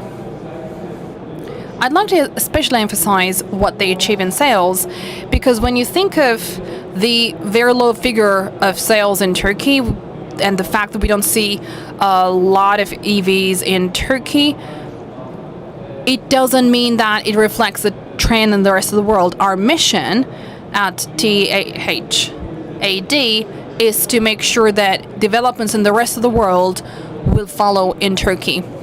And in order to do so, we provide information. So look at the numbers in China.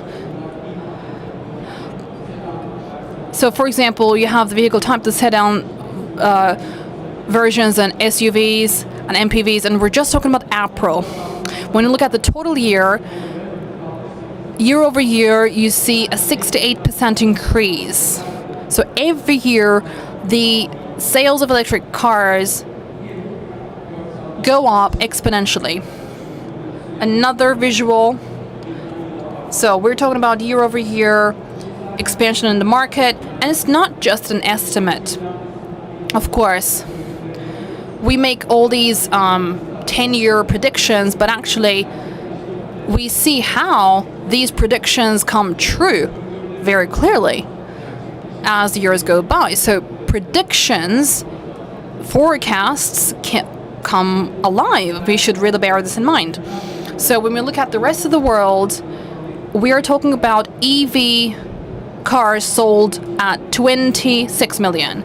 Just last year, 10 million cars were sold, and 14% is the market share of EVs in the total automobile market. We're talking about an electrification process that is very, very difficult to reverse. And in 2020, bear in mind, that rate, the market share was 5%. I'm going to talk about finances, and then we'll move on to charging. One of the reasons why we have been quite slow in development in EV is that obviously we don't have a lot of incentives, and we have taxation problems. Almost no incentives existed. And in about 2010, we've had 3 types of taxations: private consumption tax and VAT, and also another one, and the motor vehicles tax. So right now we have a different type of taxation system,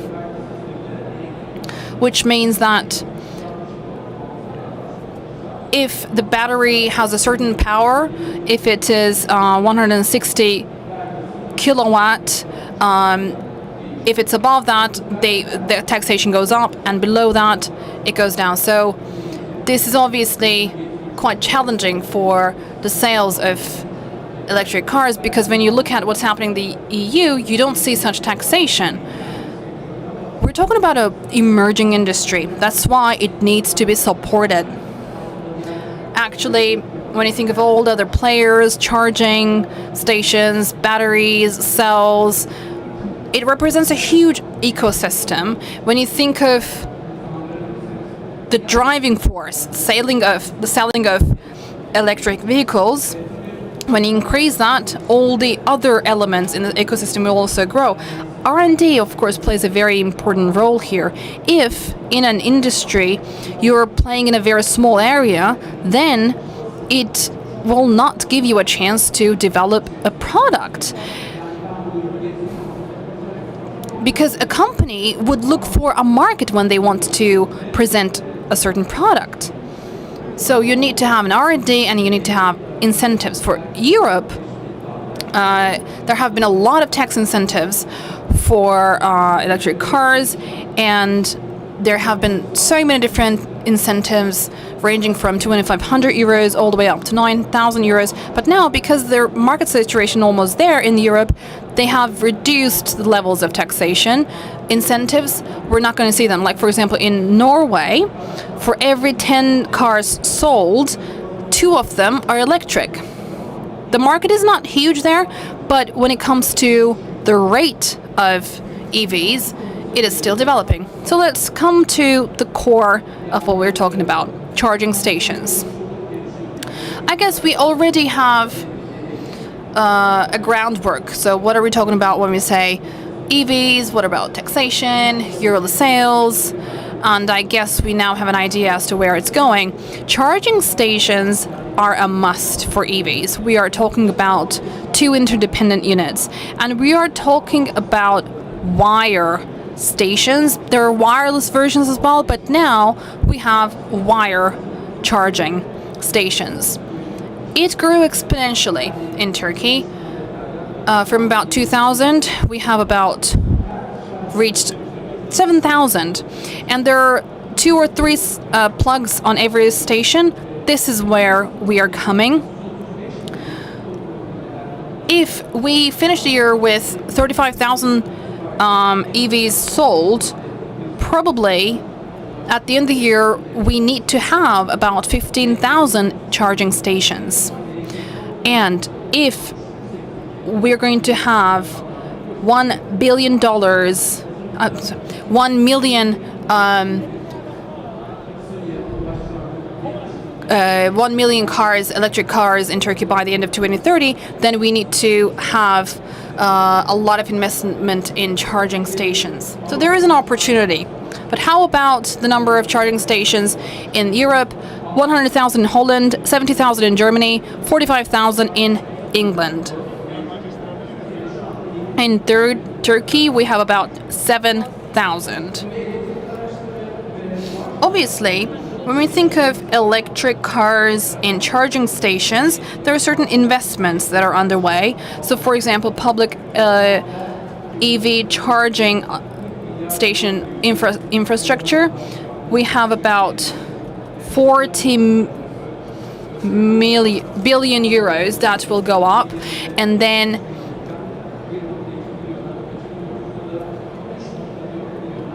each will go to about 3.4 million in 2023. And of course, there are there are grid investments as well. And you need to renew that. So in order for you to set up a charging station, you need to have 2 main factors, 2 driving forces. First of all, you need to have a certain power from the nearest grid, and then it needs to be conveniently accessible. So when you achieve both, then you can set up a charging station. So for this reason, investment into the network is a key part. And we can observe that, we can imagine that the demand for energy will increase year on year, and there would be an increase in demand of energy to be estimated, and so these should be supported by renewable energy sources. Otherwise, we wouldn't fully complete our green energy mission that I mentioned at the beginning. So this is the speed of publicly open charge stations in Europe, and we estimate that it will increase 4-fold by 2025.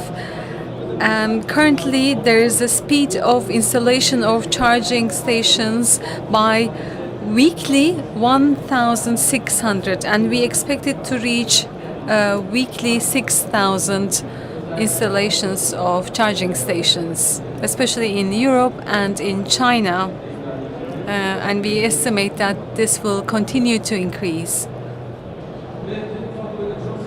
Now, I like this chart really much because in 2011 we hardly were able to find a charging station, but if you look at the chart in 2020, it is almost ubiquitous. You can find everywhere.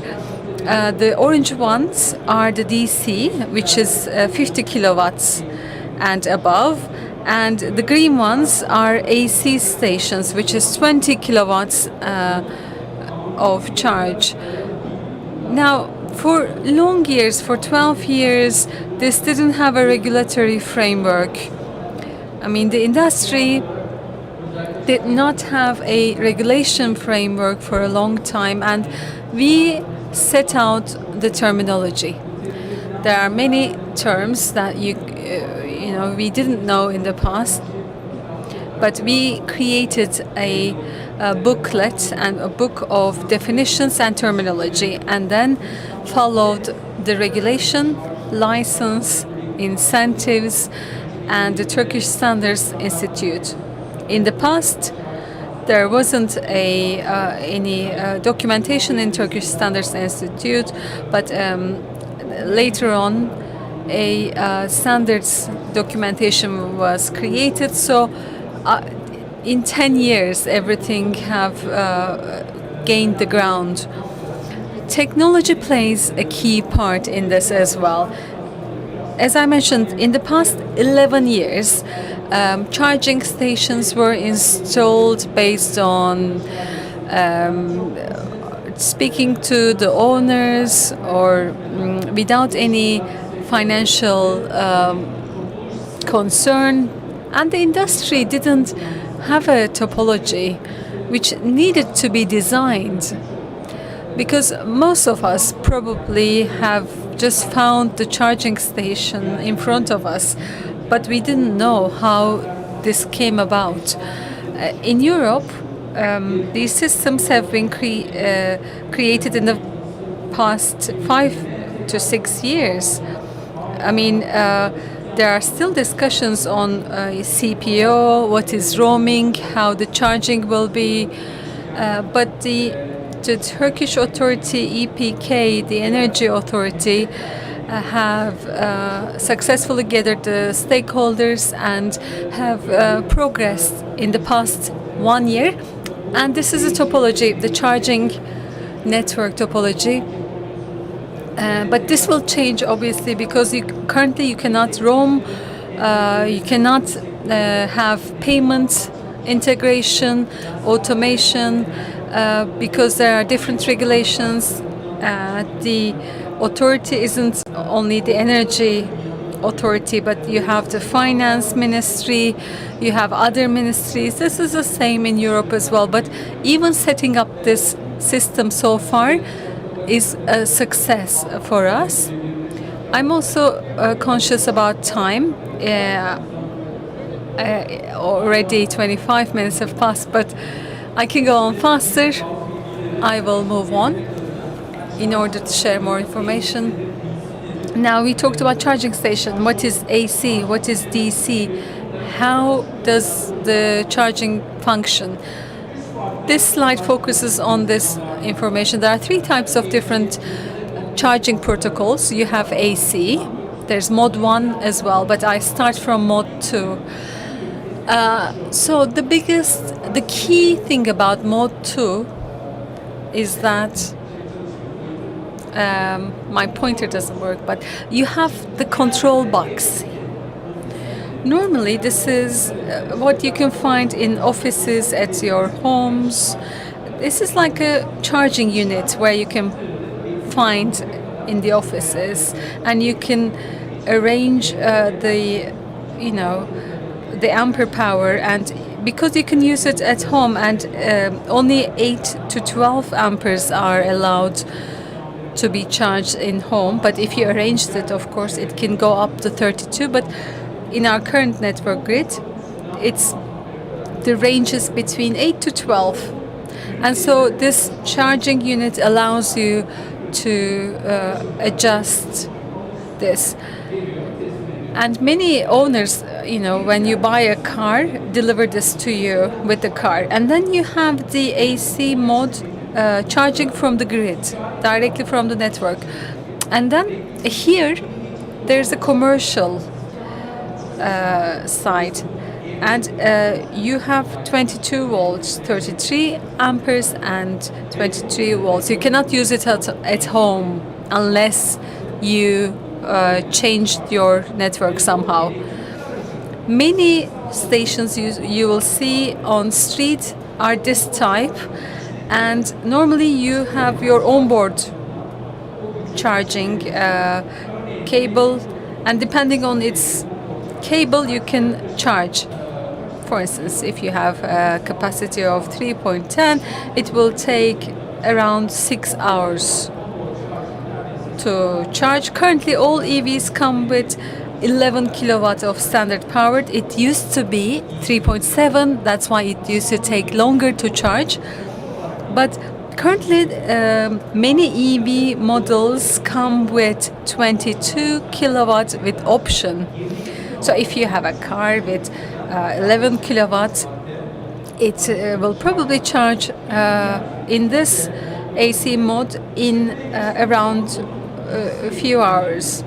And then you have the DC, direct current, and you bypass the onboard charger in your car. You again here use the grid network power, and you charge through DC current. I hope it's not too complicated, but let me also say that the biggest difference between DC and AC units, how can you recognize them? DC units will have their own charging cable on them, and it is very thick cable, and it has a high price. Therefore, it's not a common charging station that you can find. And you can see the charging line. In AC types, the cable going out of the cable comes to the onboard on the cable. But in DC, the cable directly connects to the car's battery. That's the biggest difference. And the structure is moving towards the DC type. In our homes and offices, yes, we will make AC charging. On highways, hotels, malls, we will probably have DC charging. And through DC charging, it will take from 20 to 40 minutes to charge your car. And these are the socket types. You can be divided from America, Europe, China and Japan. I put them together, and so there are 3 different standards. Turkey follows the EU standard protocol.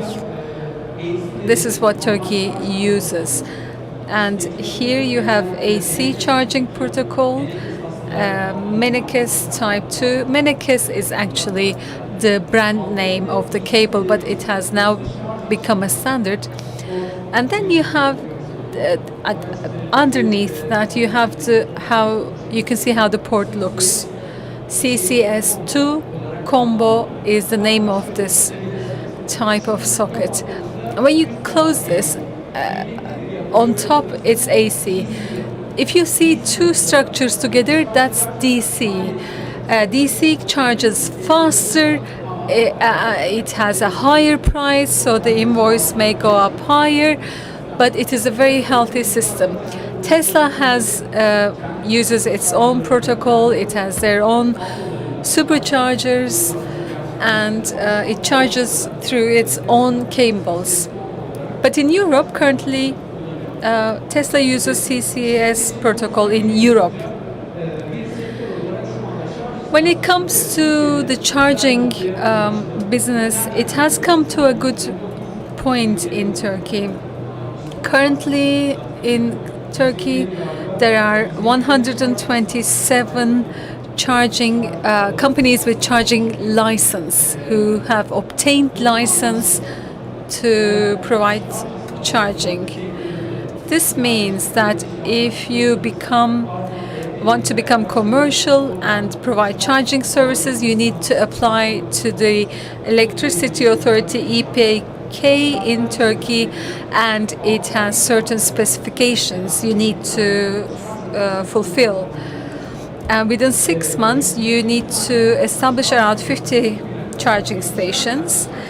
And imagine that these 127 companies, they should have established each around 50 charging stations. So we have distributed these into cities. Currently in Trabzon, there's one company.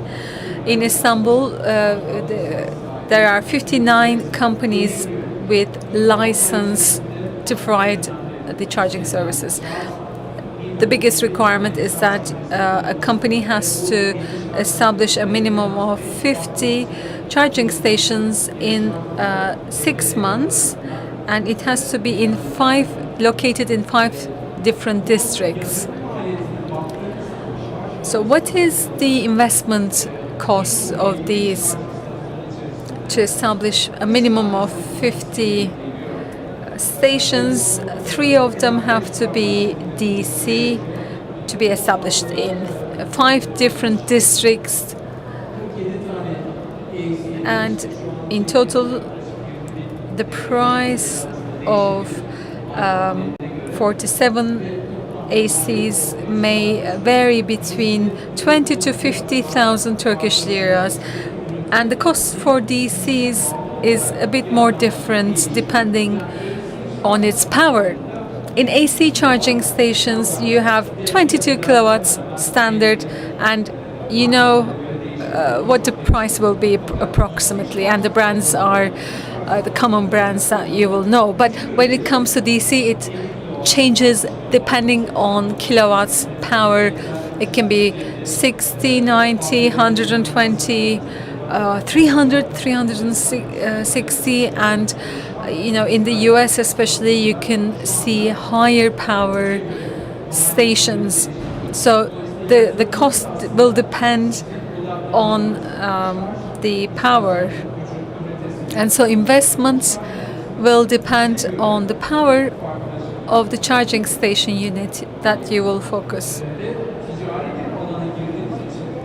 And because it's a commercial area now, you will start to price it. Once a company obtains a charging service license from the Energy Authority, they can apply their unit prices.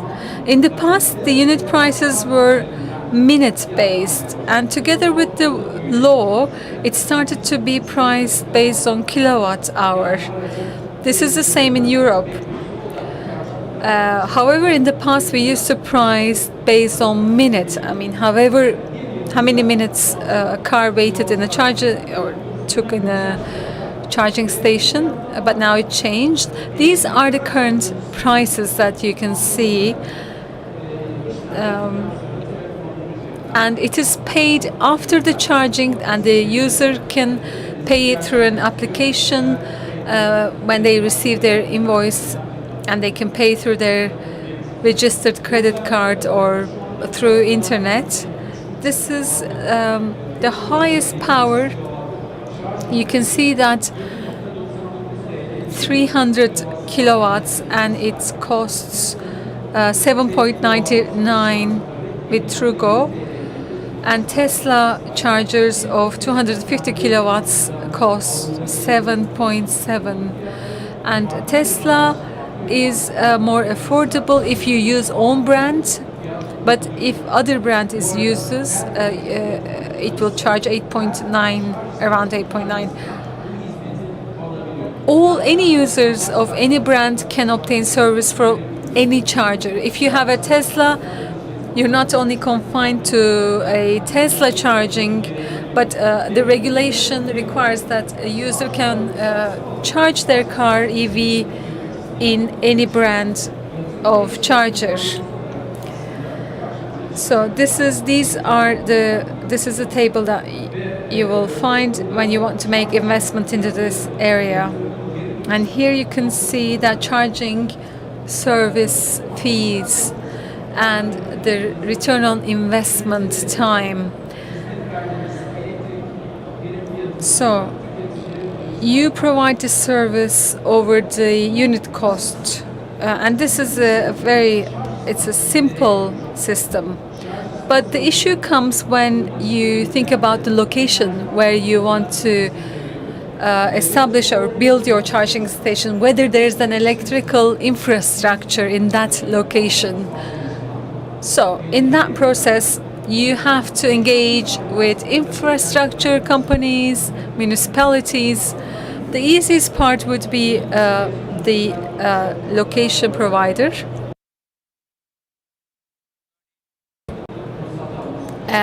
More problematic could be obtaining a license. Each charging station needs to have a license, but currently we cannot. That's a huge issue. 3 years ago, each unit needed to have a license, and you needed to apply from the district of that charging station. Thankfully now there's a larger area, the administrative area, that you can apply to one area for multiple points. There is a challenging process, but we are trying to simplify it. So what's the return in investment time? It may be a bit pessimistic, unfortunately, But I've shown you the market estimations and sales numbers, sales estimations. So my advice would be for anyone who wants to invest is to research from now the locations where you want to invest, developed relationships, and the key is not to establish charging stations in every location, but take into consideration the density of the traffic. You have to take into account where the vehicles will move, where the traffic will move. Otherwise, you will not catch any chargers from any remote location. We've come to towards the ends of the presentation. I moved quickly, but if you have any questions, I can now take questions before I move on. You can get in to ask questions.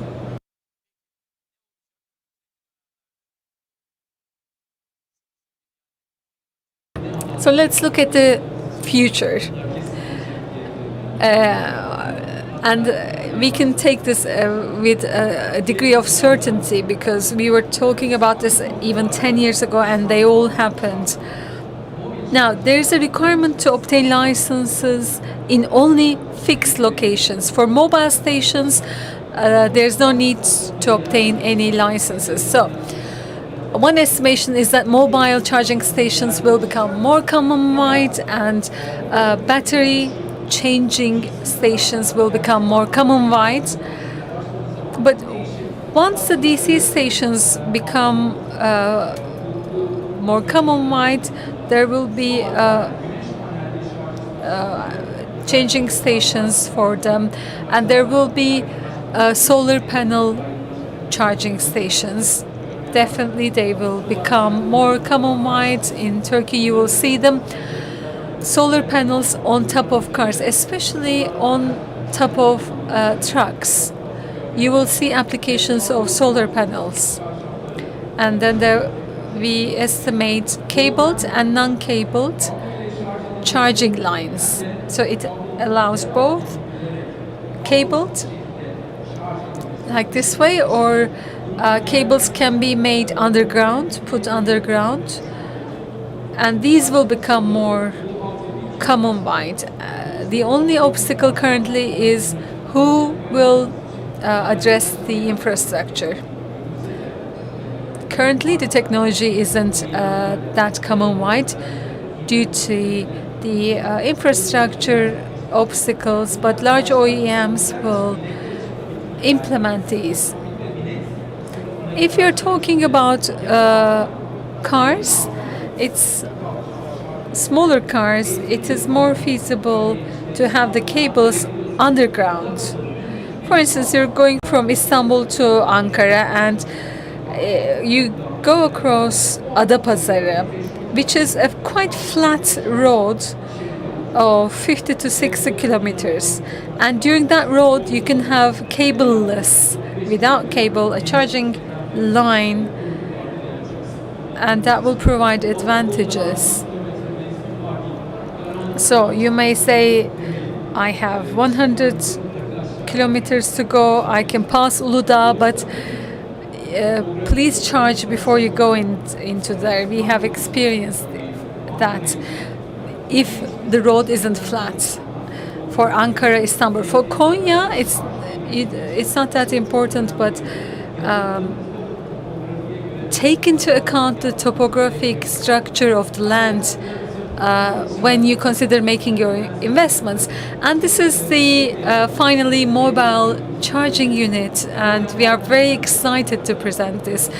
This is fully owned, financed by us, from the electric batteries to engineering. We created this in a very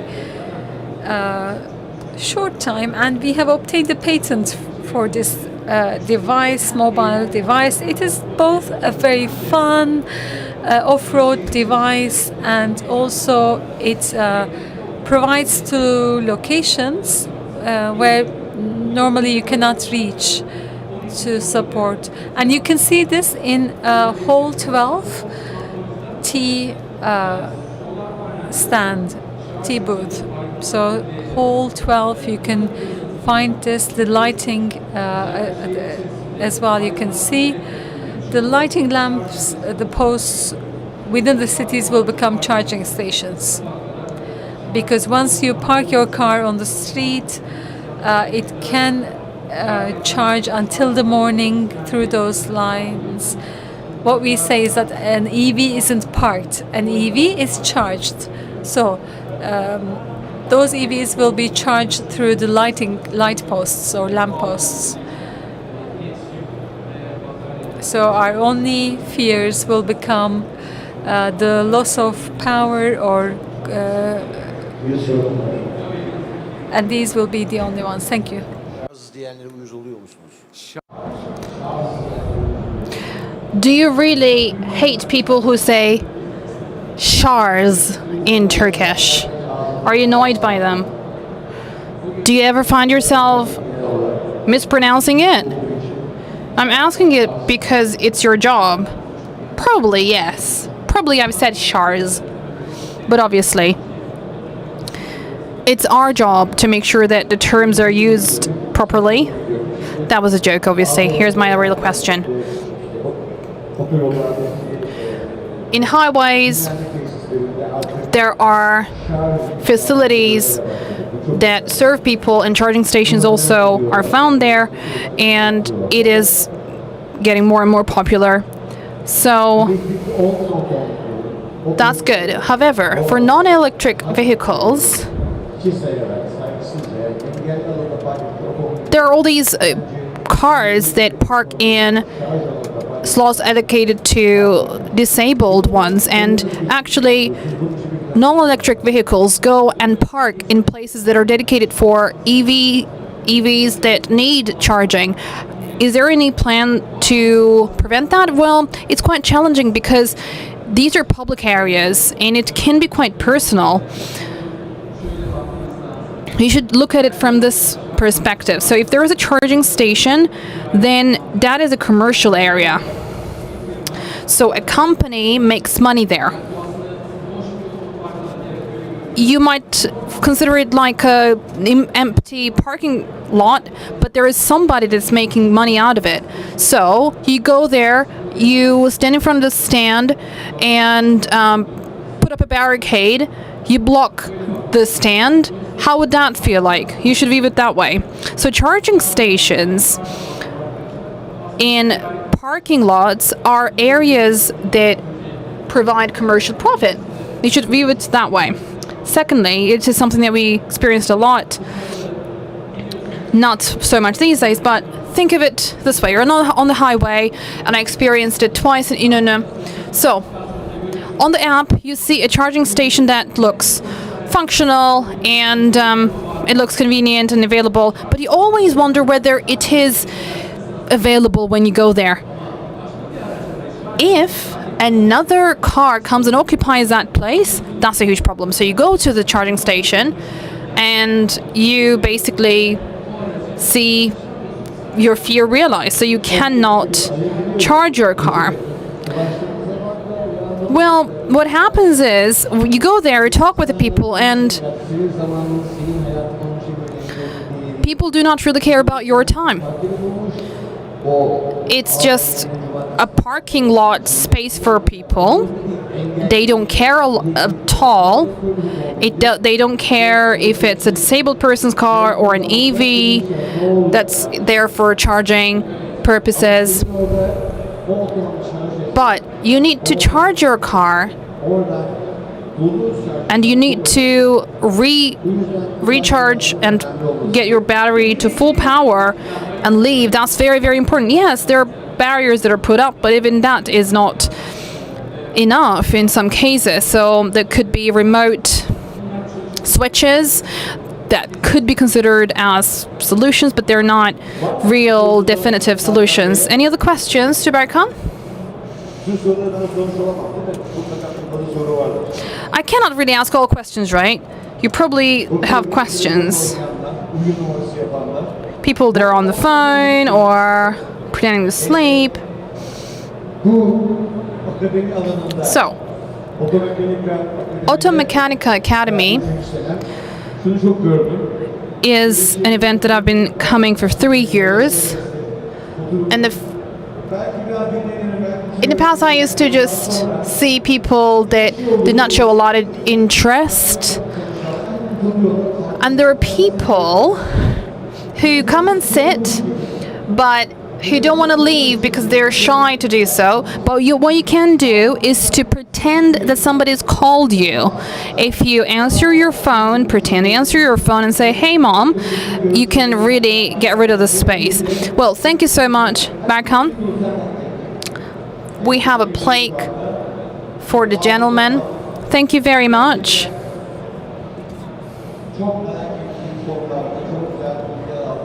We've had fantastic information in very interesting topics. A round of applause for Berkan, and then we'll have Yanmar. Follow social media accounts of Berkan. Bayram. What social media do you use? If you search me on social media, you can find me, Berkan Bayram. Then we're going to have Yanmar. They are coming from just next to us. They are going to talk about Green Challenge, Bahadır Birgücü at 4 p.m. Yeah, soon, I said. Yeah, Bahadır is Bahadır here? Could you show your face?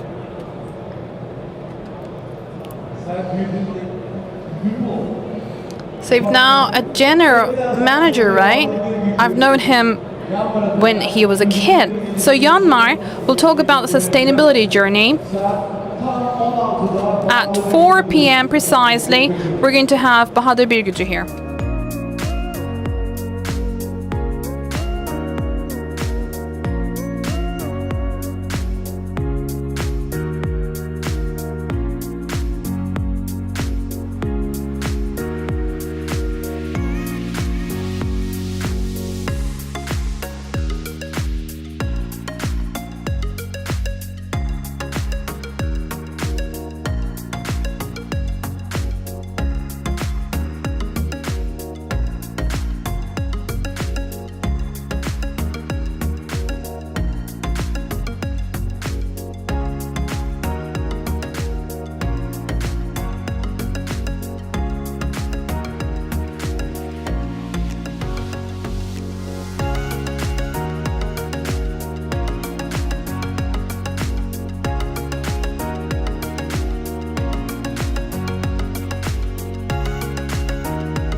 esteemed guests, we have a grand opening for Automechanika 2023.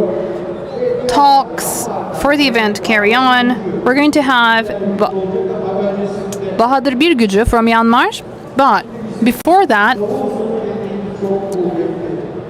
let's put it this way. Drums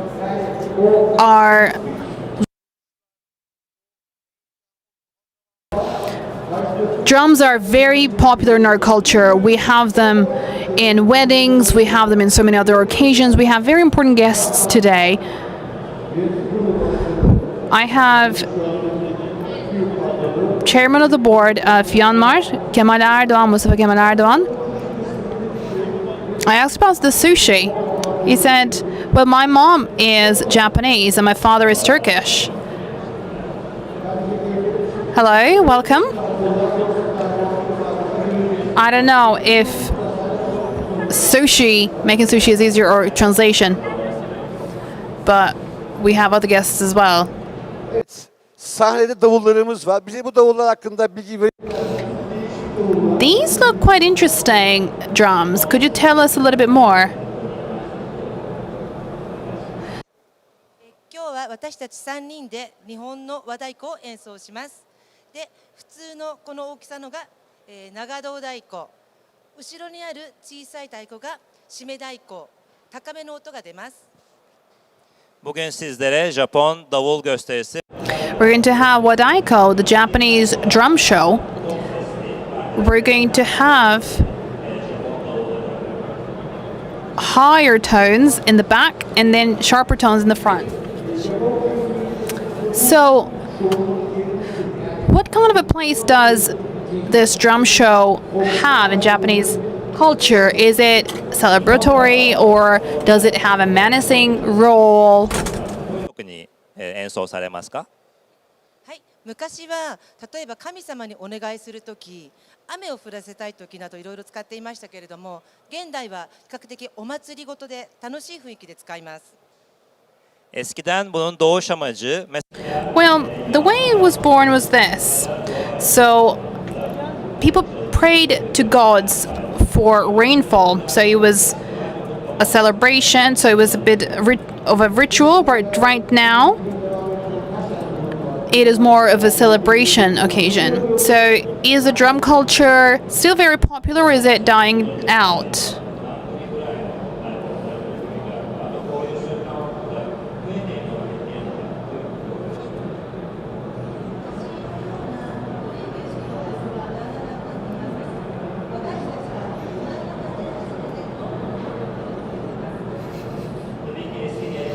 Of course, the old drum show is dying out, but we're going to present you with a modern version, and modern groups that play this kind of drum go up in number.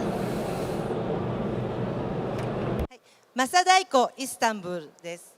Masa Daiko İstanbul. Masadaiko Istanbul.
Say. Ses. Ses. Biraz açabilir misin sesimi lütfen? If you've paid close attention, the Japanese drum art raises awareness because they point our attention to different parts of the room, up and down. It's fantastic to see such an instrument can make those sounds. It's a culture that has not really left Japan that much, because you see Englishmen and Americans would not be able to go down low to play these drums. Thank you so much, ladies. It was a fantastic show. There is going to be a concert at 5 p.m. on Saturday. Do not miss that one. If you're ready to go, we're going to have the Green Challenge 2050, a Sustainable Future Conference by Yanmar. We're going to have Bahadır Birgücü. First, let's remove the drums from the stage.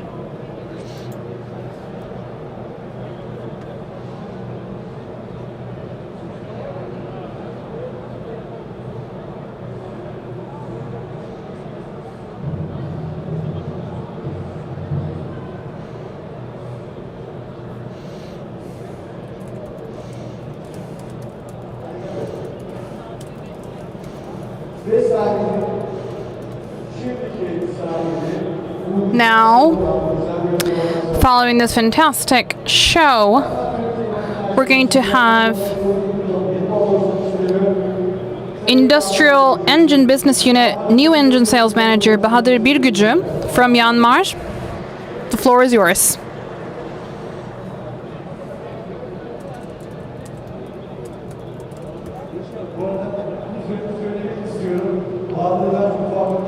First of all, let me put it this way. Bahadır is someone that I've known for a very long time, since he was a kid. He was not at all involved in this business, but it makes me very happy to see him on the stage right now. It's such a twist of fate to be on the same stage with him. You can feel home, Bahadır.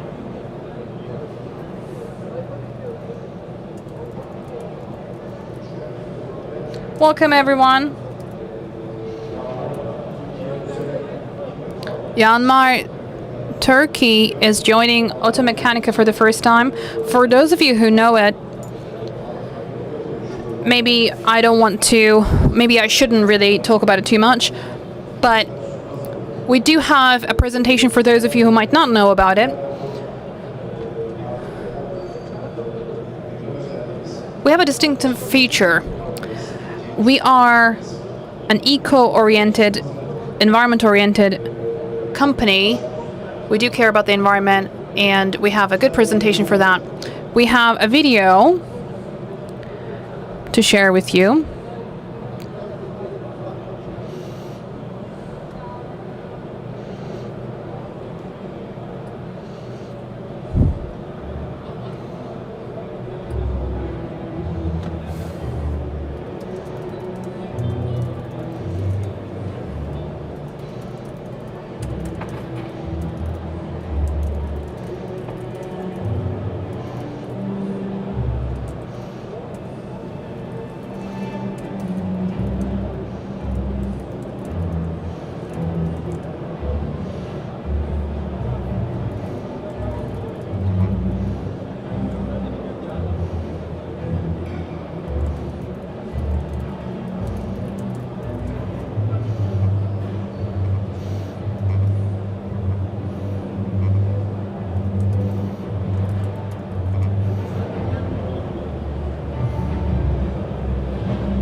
Öncelikle bugün burada sizlerle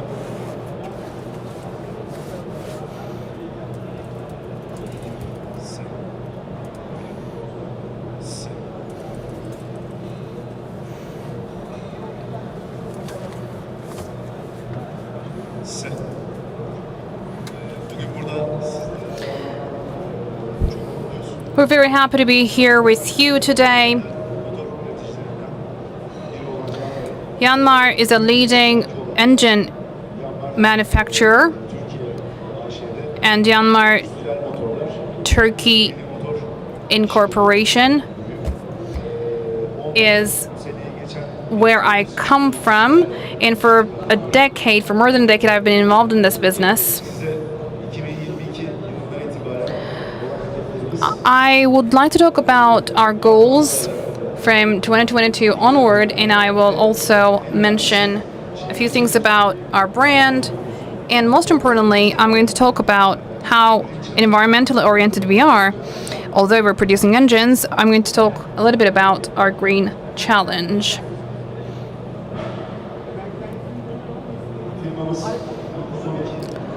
Our company was set up by Yamaoka in 1912.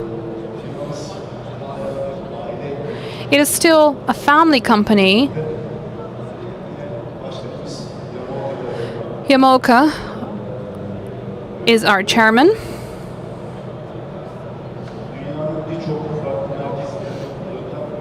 We have manufacturing and R&D activities all around the globe. Our headquarters is in Osaka, Japan. We have 26,000 employees. You can see how it looks like on the map. So we have presence in several parts of the world, both in terms of manufacturing, and we produce eco-friendly diesel engines for end consumers.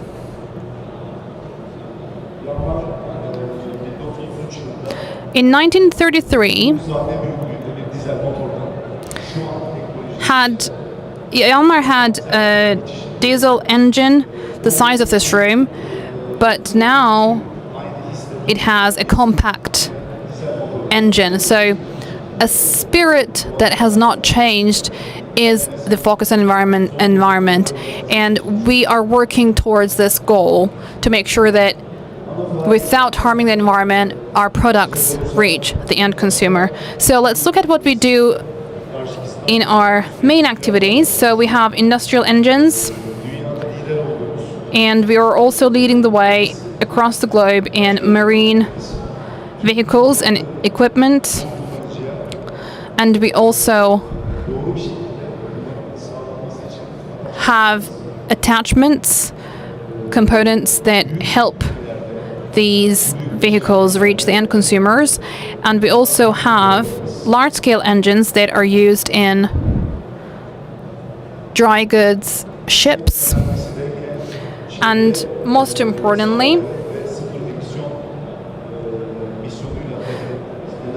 energy systems based on our zero-emission targets. So our founder has supported agriculture to serve this aim. And food, clean agriculture and clean food are areas in which we work towards sustainability. So we have also earth movers that we use in our facilities. We have 3 industries that we serve our engines to. So on land, we have earth movers and also and in agriculture. And then in the seas, we have dry cargo and small-scale ships that use our engines. And in cities, we have environmental solutions with energy systems that make sure to use lowest possible carbon for the end consumer.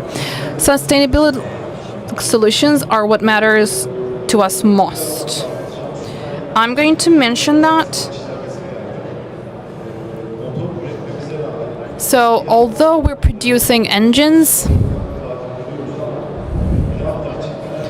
for Yanmar,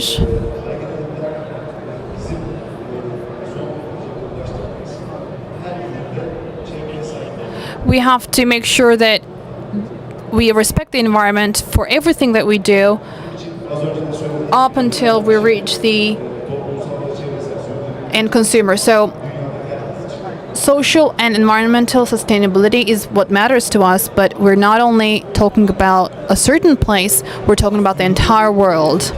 A sustainable future means setting up certain goals. So we have several of them.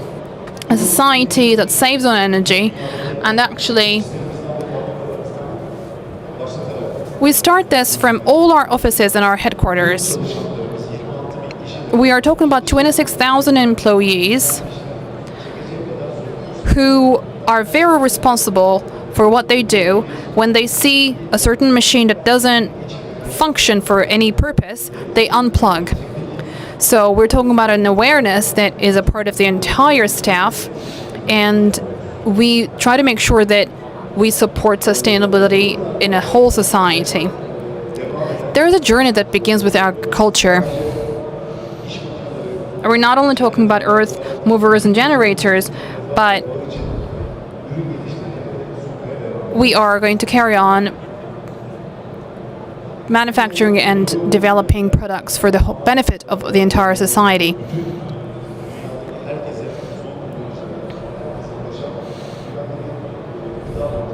And then we have a safe food policy that is accessible to the entire society, and we are aiming to make sure that good experiences are felt by the entire society. Just like our founder Yamaoka said, by saving on fuel, we are working towards serving for a better future in the world. Our main activity area is engines, but we're not only talking about the selling and making profit of engines that we make. We are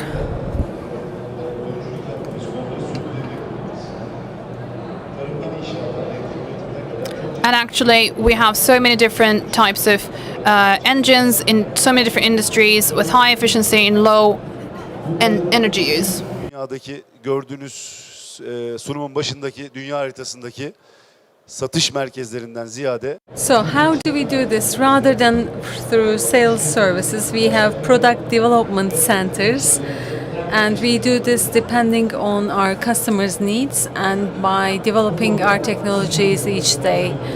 So in this section, we have leading devices, water-cooled and air-cooled engines, which we are trying to develop further and further. As Yanmar, we have a large experience in diesel engines, and our experience will reach 100 years. And we recently are working towards producing Stage 5 certified engines. And I'd like to explain these to you in further detail. First of all, Stage 5 engines, which Turkey has passed the regulation as well. We are, as Yanmar, the first brand that manufactures this engine in the world. And then we have L-type engines, and these have a single cylinder. And even in these engines, we are the only brand that produces environment-friendly engines. But we don't just manufacture it and leave it there. We try to make it environment-friendly, and it has to be Stage 5 as well. And so we keep manufacturing it in a environment-friendly way. Engines have a part that's called DPF in order to make it eco-friendly, and we are the only company that provides a guarantee of 6,000 hours. And you might think, what's the significance of this? Once this part is damaged, it becomes a waste. First of all, this when we manufacture this part, we manufacture in a way that's environment friendly, and then after manufactured, the longer it endures, the less of a waste it will become. So we design it to become longer staying and economically priced as well, so that we respect the environment. And a key aspect of this is that for companies that will plan to manufacture, we can deliver these engines in a time frame of from 1 to 4 weeks. So in February, a regulation has passed, and so normally a gas is emitted that will damage the environment and our children's health. So the faster we can deliver these engines, the faster we can protect the environment. And we don't only just market the engine, invoice and forget about it. What we do is that we support the manufacturers in terms of application and engineering, especially whether the engine is rightly located, rightly produced, and we don't sell unless we're absolutely sure that this is the case. And the key is, and the reason for it is our respect to the environment. And this year there has been a great development in this year. We opened power solution centers, and through these centers they provide Yanmar engines and spare parts to end users and small manufacturers. And as you know, Turkey is a large geography. There are many manufacturers, and there is a high need in that respect. And to explain our environmental identity and explain how economical, environment-friendly engines are produced by Yanmar, we started and kicked off this new project called Power Solution Center, as I mentioned. And through this project, we reach small manufacturers. But what we also want to do is to repower existing engines that, for instance, you already obtained and you've been using it for 10 years, but now it's time to change it. So we provide engineering services to suggest you a new and environment-friendly Yanmar engines, and you only need to contact us. You will have the details on our website. We opened our first Power Solution Center in Ankara, and we just recently made our opening, and the company has been working with us for 5.5 months. And what they've done is that they helped us to convert more than 100 old engines to new, more eco-friendly Yanmar engines. As I mentioned at the beginning of my talk, our aim is to produce engines, to sell engines, that's right, but whilst also respecting the environment at all times. For this reason, we have a Yanmar Green Challenge. And as Yanmar, we want to give the message to the whole world that we are taking responsibility, and this challenge is by 2050. So as Yanmar, we are not only supporting the environment with our stage 5 models, but through our other activities that we started in 2020, and it will be by the deadline of 2050. Through our aim will be to create a better world. Our commitment and our employees, 26,000 employees, made a commitment to provide the world, make a world a better place than the place we found. And whilst doing that, we share this with our end users so that we can leave a better world to our children.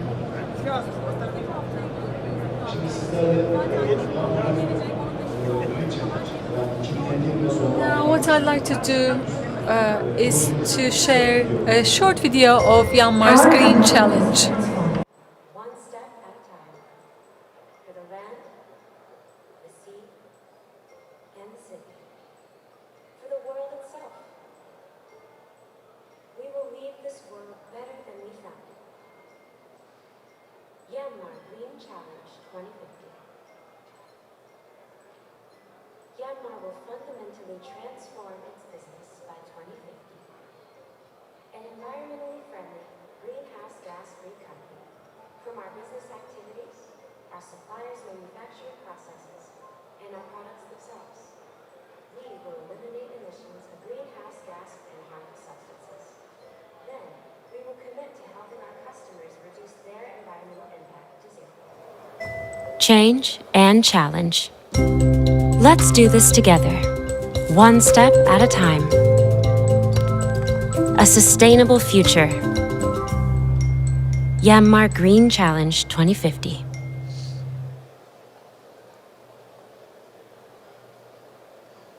Myanmar'ın bahsettiğim Green Challenge 2000 As I mentioned, through our Green Challenge strategy of 2050, we are in a transition to become a emissionless company. It is a long journey, but as 26,000 employees and our families, we have made a commitment.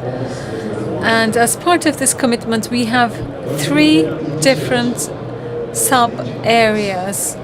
First of all, it starts with our production lines.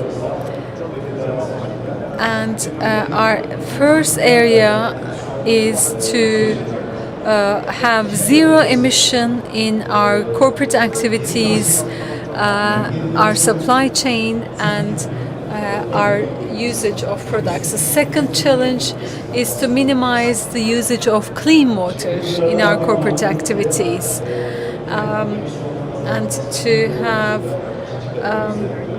as you can see, recycling, reducing is our second challenge. And our third challenge is to support our customers in their transition to zero emissions and usage of more cyclical resources. Once we are committed to this, our users will be committed to that, and the world will become a better place. So our challenge, our commitment is to have carbon neutral operations by 2050. In all our products, we have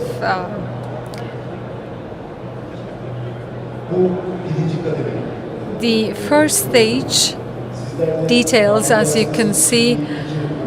As you would imagine, from 2022 until 2050, these are the planned, only a small fraction of the transformation that we have planned up until 2050.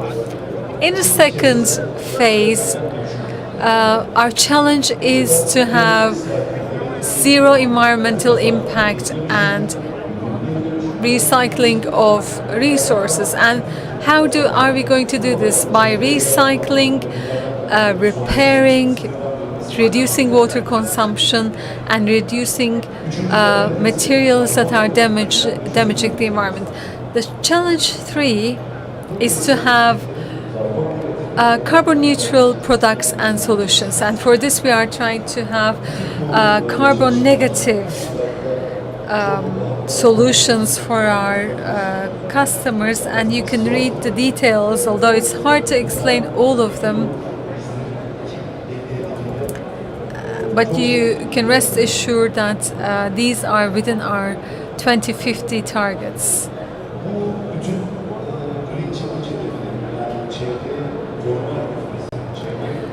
So as part of our green challenge to protect the environment and its reflections on our business in the land,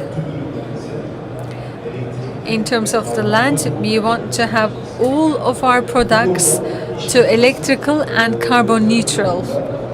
Especially as the agriculture group, as Yanmar, we have started already our investments in Europe for battery vehicles for agriculture. In the marine section, on top of our investments into the land section, we are planning electrical marine vehicles and transform them into carbon neutral vehicles. And most importantly, cities. In the cities, what we want to do is energy capturing, and to enable that, we are striving to use environmental friendly products. Thank you for listening to me.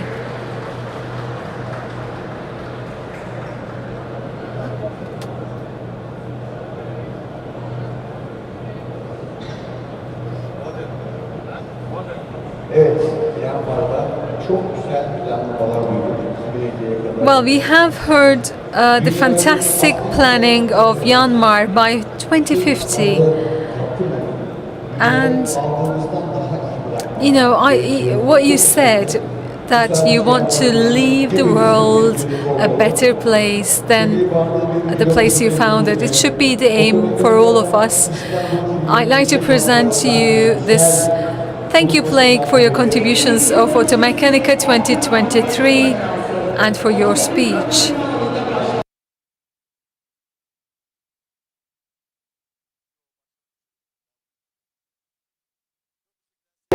Thank you, Bahadur. And Myanmar booth, as you can see, is on the side. If you have any questions for a greener and better world, you can drop to their stand at Myanmar. I'd like to thank the chairman, Mustafa Kemal, Erdoğan Şuşe, Bahadır Günyücü, and all of the team at Myanmar. Thank you very much. And this is our schedule. In a minute we will have, at 5 p.m. we will have the session titled, is it the end of the beginning for the aftermarket or the beginning of the end? Jean-François Bouvet will be with us at 5 p.m. And this is being organized for the 8th time this year. And this time we will be at here in 15.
Sede Zeiron.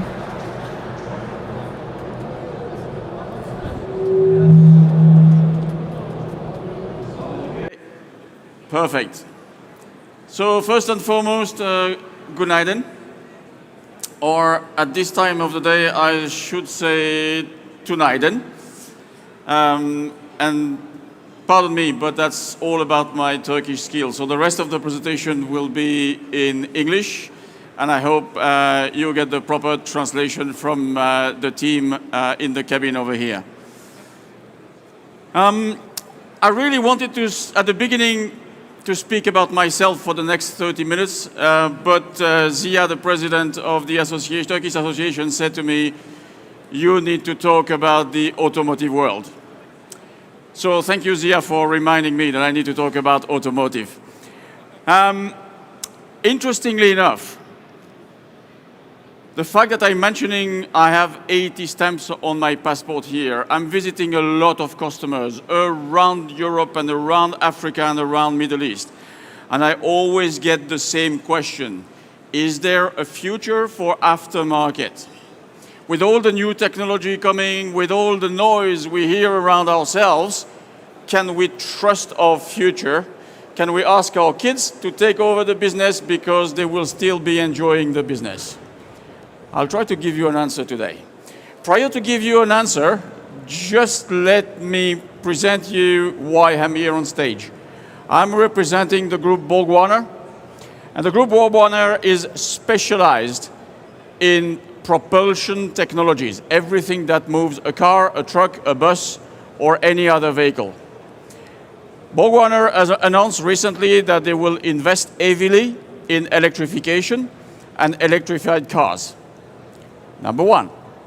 Number two specifically, and you may recognize the name, most of you, for the Turkish market as well, inside BorgWarner, I'm representing Delphi Technologies as the aftermarket arm of BorgWarner. And we are specialized in propulsion as well, whether it's diesel, gasoline, or any kind of new propulsion technologies. I hope it clarifies there. Let's go to the subject. The technology of our cars is evolving towards green. And everybody talks about electrical. Let me put a little bit a caveat on this one. The world will be electrical, but not only. We are coming with hydrogen injection, hydrogen fuel cell, and most recently, there was also a question about e-fuels, and e-fuels are green. So sometimes when I'm hearing and I'm discussing with politicians and saying, hey, you know, the enemy is the thermal engine. No, the enemy is CO2, not the thermal engine. If we can make a green thermal engine, we're all good to go. So what is going to happen in the very near future in the number of cars we're going to see on the road? And by the way, you can take all the photos you want about these numbers. They will be wrong in 2 years from now. So don't worry. Okay? This is about electrification of the car park. This is not contemplating hydrogen, as it has been voted recently only in February to be a green emission way of cleaning the park. But if you look at the registration of new vehicle, you can see the forecast for 2030 and 2040. Yes, the cars will become more electrical. The light commercial vehicles, so the small delivery van, somehow they will become electrical. Buses, specifically for the one running in circle in the cities, they will become electrical. Trucks, very limited. We'll continue to have trucks running diesel and most probably running hydrogen injection engine. And this is how it will look like in the mix of new vehicle registered between the different technologies. You see it's growing, but it's growing at a relatively slow pace. The second piece of it is, and I wanted to bring your attention to it, is hydrogen will become a new way of getting green engines. I'm very proud to announce that as Delphi Technologies, we already have won the first ever contract on a vehicle that will be powered by hydrogen injection. And this is not the end. So what we foresee in the future in terms of technologies is electrical will be privileged for small cars running around in cities. Fuel cell, so hydrogen in fuel cell, will be for light loads, light commercial vehicle. And for heavy duty, you will have hydrogen injection coming. So from whatever you've been hearing in the past weeks, months, hours, I don't know, forget about everything. This is not, or this is going to happen differently. So, we as aftermarket, we have a different view of the market. We like new cars to come in the market, but we are living for cars that are 5 years, 10 years, 15 years old. And sometimes in Turkey, you probably have the record in car parks, cars that are over 20 years old and still on the road. And these cars need to be maintained. What does it mean concretely? All these nice numbers about OE means if you look at the projection in 2030, that means in 7 years from now, you see that the proportion of electric vehicle in Europe is going to be 57 out of 440 million. So still a very small proportion. That's for light-duty vehicles and cars. If you apply the same math for heavy-duty, and everything that is blue is traditional petrol or diesel engines, you see that even in 2030, the car park we will have to serve in aftermarket will be massively the same as today. Massively. So, if I look at all these figures, I said, yes, changes are coming, but they are coming at a pace that allow us to prepare ourselves. Not the tsunami that people announce tomorrow morning, everything will be electrical and we can close our business. What are the consequences? As I mentioned for our aftermarket, by 2030, 90% and over 90% of the car park we will have to serve will still be traditional combustion engine. And I would say, even particularly in Turkey, when I was reading yesterday, the registration of electrical car, I think is at 2% at this very moment. That will be close to 95, 96, 97%. So the good news is, in 2030, we will still live from the market we know today. That's the position number one. So if you remember my question at the beginning, is it the beginning of the end of the beginning? You start to have an idea of what my conclusion will be. Now, even if I look at the electrical part, what I like to do, looking at electrical cars, there will be product that we sell today that will be winners, losers, and agnostics. What I name an absolute agnostic product is a product that doesn't care about the propulsion. If you sell wiper blades, you're going to sell wiper blades to any car, whether it's an electrical or a thermal engine car. There will be losers. I mean, obviously, if you try to fix an exhaust system on an electrical car, you will have technical problem. Now, there will be winners. Braking. Braking, maybe less parts to sell, but much more expensive. Steering and suspension, more parts in movement, every part is more expensive, we like it. We really like it. And electronics and sensors, I got a slide thereafter about it. There are twice as much sensors on an electrical car as there is on any other car in the world. So these sensors are going to fail, we know it, and it's going to be replacement for us.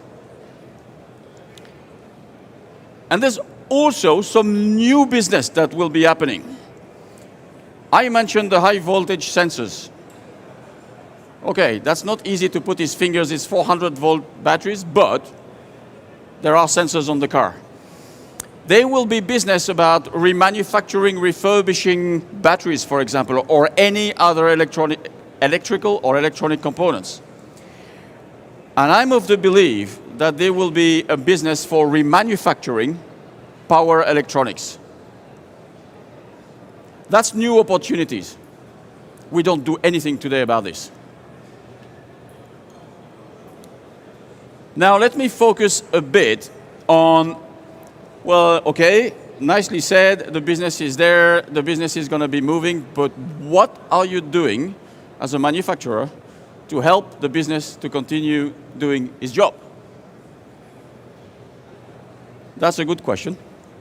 So first and foremost, we need to be ready to deliver you the parts that will be fitted on the new vehicles. There's no revolution about it. It's just an evolution. Continue to serve the product that will be the one needed to be fit on the car with any form of OE specification in there. And if you look at this, for example, this new generation of brake pads, they are very special because as you don't use the brakes on a regular basis, when you brake, sometimes it's rusty. You need to make sure you can still have a power to stop the car. The second thing is about steering and suspension. I mentioned more parts moving. Every part is going to be more expensive. Why? Because car manufacturers are looking for weight, and they're going to produce parts in aluminum, in special material like carbon fibers or things like that. Every of these parts is going to be extremely more, well, I say extremely, probably 20-30% more expensive for every single part.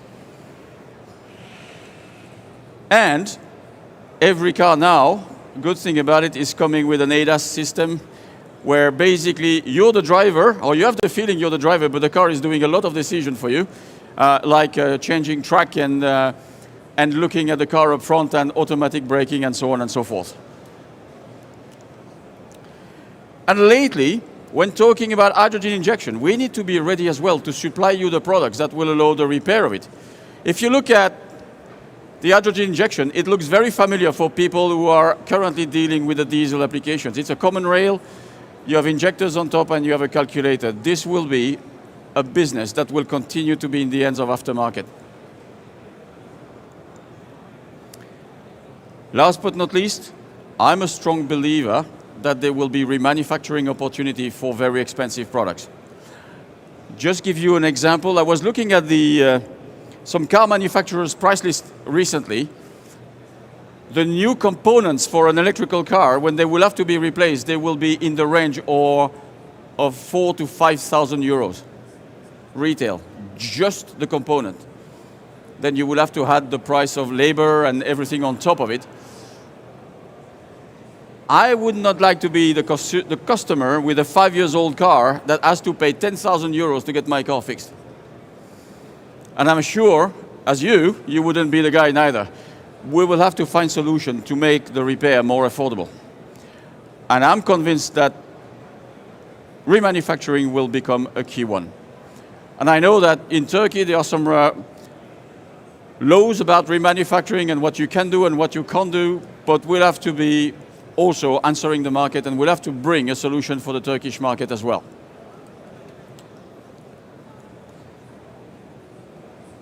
The other point I want to make very clear is, with all this new business coming, it will become utmost important for you and for your customers to be ahead of the curve when it comes to access to information, when it comes to access to diagnostics, because the first thing you will have to do when you want to repair a car is to talk with the car first, and the car will tell you where the problem is. If you don't do that, you will be out of town. That's utmost important, to be able to bring the latest technology in terms of diagnostics.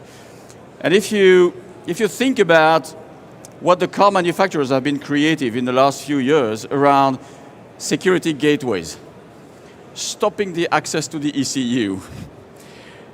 You have to calibrate 360 degrees an ADAS system every time technically you change a ball joint. So you change a 50 euro parts and then you have to recalibrate the complete system.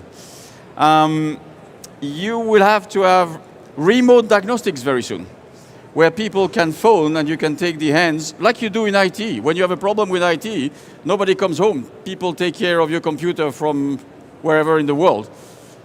The diagnostic will evolve in the same way. People will plug the car and somebody elsewhere will tell where the problem is sitting. That's the future of diagnostics. We need to be prepared again to do this as an aftermarket organization. Most importantly, I'd like to talk to you about Masters of Motion. It's an initiative that we've launched recently. And why have we done this? We have surveyed 4,000 workshops in Europe, including Turkey, by the way. And we've asked them a couple of questions about what do you see about your future of your business? What do you expect from your partners, whether your partner is a distributor or an industry player? And we've also brought these people around round table, and we had them for one day in a room, and we posed them questions. I got thousand hours of videos about what the workshop are thinking about, what is the future, and what am I expecting from my partners. The answer they gave us are really amazing. Number one was, I need the parts available when I need them. The study was made in 21. I suspect that 21, some of your workshops had difficulties to get their parts. But if you look at the answer number 2, number 3, and number 4, it's all about technical information, technical training, and access to new technologies, specifically electrification. And obviously there was another comment in there.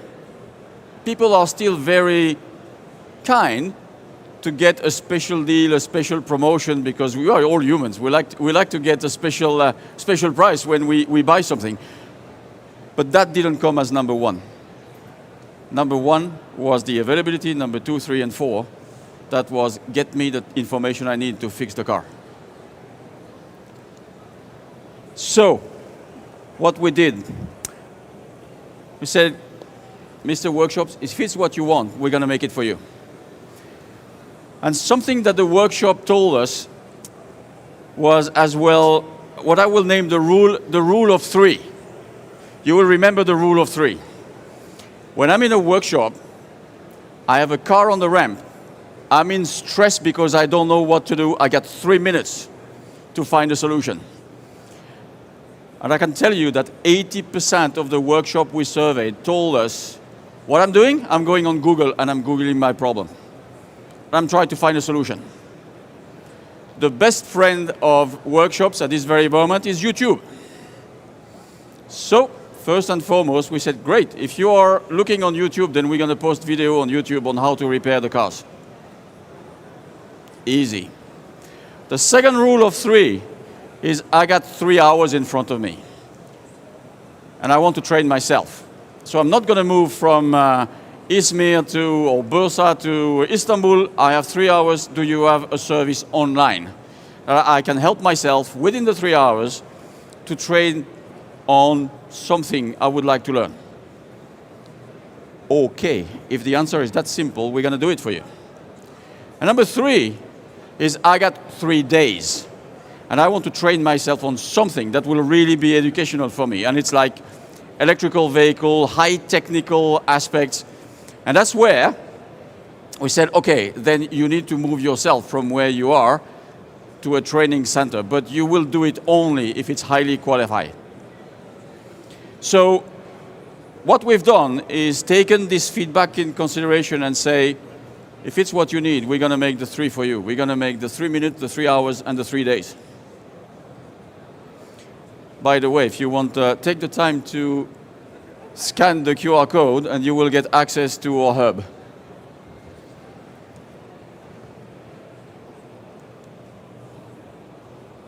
The good news today, this is available in 7 languages across Europe, one of the languages being Turkish. And I can tell you today that out of the videos, the YouTube video we've been posted, the most popular one is how to change an EGR valve. The second most popular is a diesel particle filter. I mean, these are things that we consider maybe as being technically okay, but our workshops still need support on that. We're going to continue to post 2 videos a day, and every video will be available on YouTube, including the Turkish version.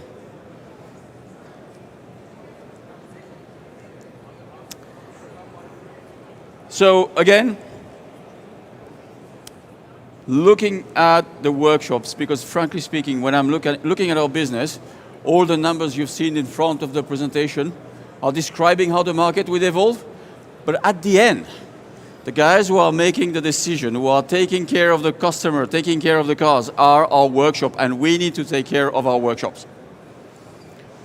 We're not going to do it directly, we're going to do it with our partners, but we're going to make sure they get the information they need to operate the car.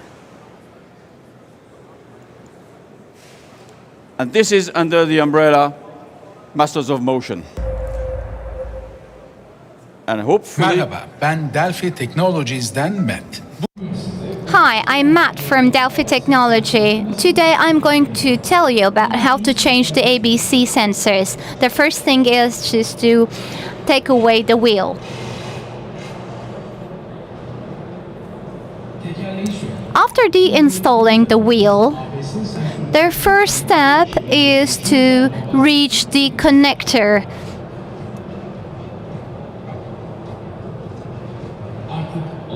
Now we can see the ABS sensor, and then we can separate it from the vehicle.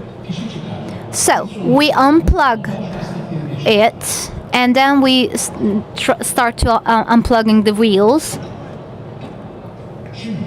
Now we have the 10mm long hinge at the battery, and we're going to unhinge it. Once we unhinge it, now we can unplug the sensor from the installment position. Here is my Delphi Technologies ABS sensor, and I'm going to compare it visually with the heads of the connector. So it has 2 pins with the same connector heads.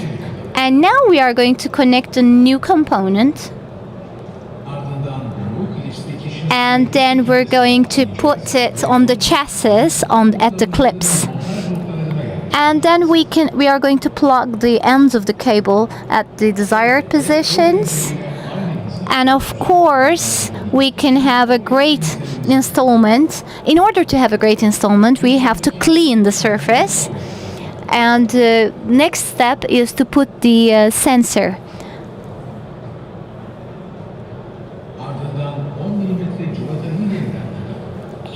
And then we shall have to put the 10mm long bolt in its place. And now we are going to fix the aspirator once again. And the next step is to assemble the wheel once again. Then you can put the diagnostics device on the vehicle, and then you can start looking at and verifying the calculations on the vehicle. Thank you. So in order to reach more information, you can follow us on social media. This ABS sensor changing is the 4th most regarded video on YouTube. So apparently workshops have a problem to replace them. So I'm coming to my conclusion, and now you can imagine that I have an answer to the question I posed at the beginning. I am convinced this is not the end, this is just the end of the beginning. And the message I would like to convey to this audience is aftermarket has a great future, an absolute great future, and we don't need to be afraid by any new technologies coming. We just need to be prepared. And that's what we're doing day in, day out, is to produce any information, any document, any product to support you as distributors to contribute to the great future of aftermarket. And with this, I will try it for the second time of the evening, my Turkish skills, by saying teşekkürler.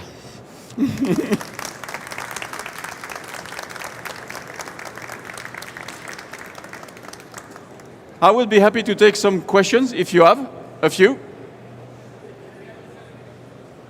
Any questions from the room around technologies or aspects I may not have covered?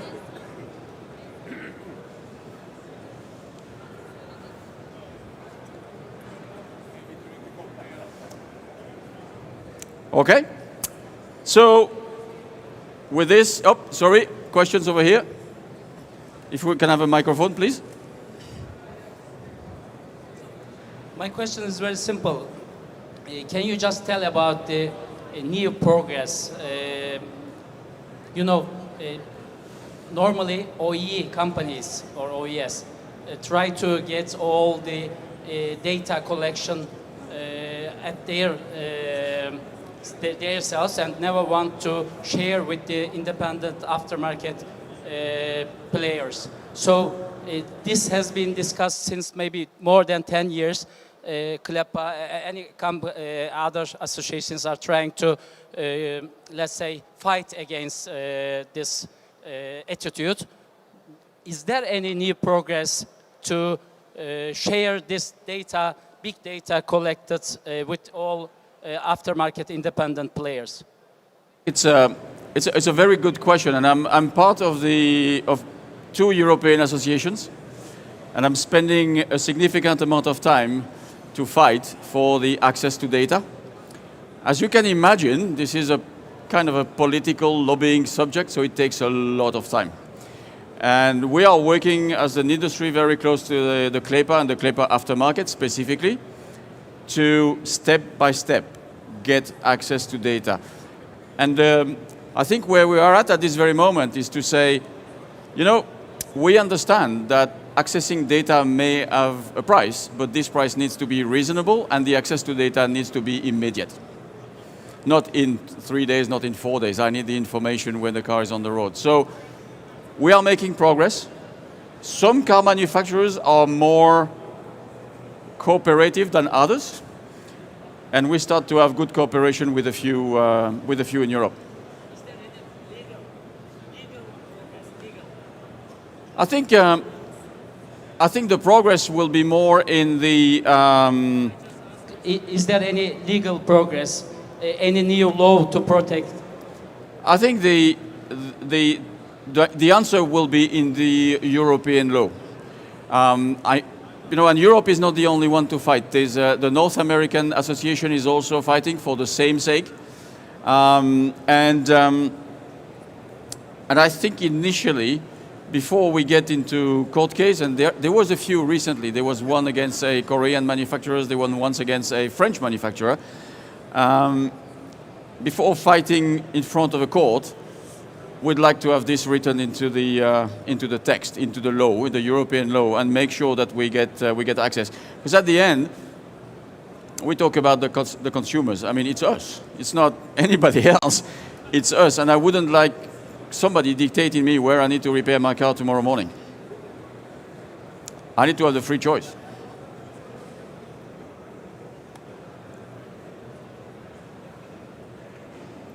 Any other questions? There's one point maybe I forgot that is very important. And as you don't pose the question, I will bring you the answer. One of the association I'm working with is also taking care of the future talents for aftermarket. When I was discussing with workshops, one element they tell me is to say you don't know how difficult it is to recruit people with the proper skills. I need technicians. I need trained technicians. So before Sinan kills me, I will tell you that specifically in Istanbul, we've been concluding 2 specific agreements with 2 technical schools where we are bringing our products, we are bringing our technologies, we are bringing our trainers to a school that is training the next generation of mechanics. We've been starting 6 months ago with the first one. Yesterday, we've been opening the second one. And we hope to continue to get the level of technicians we need to tomorrow elevated, up to date, and most importantly, to attract them to aftermarket. And that they don't go somewhere else after they've been trained. We want them to work for our great future aftermarket. And we're going to continue that. I think it's important. It's important that we join. I mean, we launched an initiative around talents for aftermarket in Europe. We've been a few to launch it. And now we've been joined by the major cooperation in Europe. We've been joined by a few people. And I think we're going to make sure that we are generating the right leads for attracting good people into our business. So you didn't pose me the question, but I gave you the answer. Any other question? Comments? Things I may have forgotten? No? So, I will be anyway at the association cocktail thereafter. So if there's any other question that comes to your mind, please come to me. And without due delay, I'd like to invite Zia to come on stage. Mr. President. Thank you very much. It's really nice to hear you. Please don't go away. Thank you very much. It's really fruitful presentation. Thank you very much. Ben de tüm üyelere katılmanız için çok teşekkür ediyorum. Thank you very much for your participation to all members. I hope that you had a very fruitful expo. And we have reached the end of our 18th Congress, and in 10-15 minutes we will having a cocktail in our lounge area. So you are all invited. I would like to thank to Jean-François for his presentation, because he shed light to many different aspects, and he will be with us also in cocktail with us. Especially investing in talent is very important. This is a very important point. I would like to congratulate them for their initiatives. Thank you very much on behalf of all the organizers. Thank you.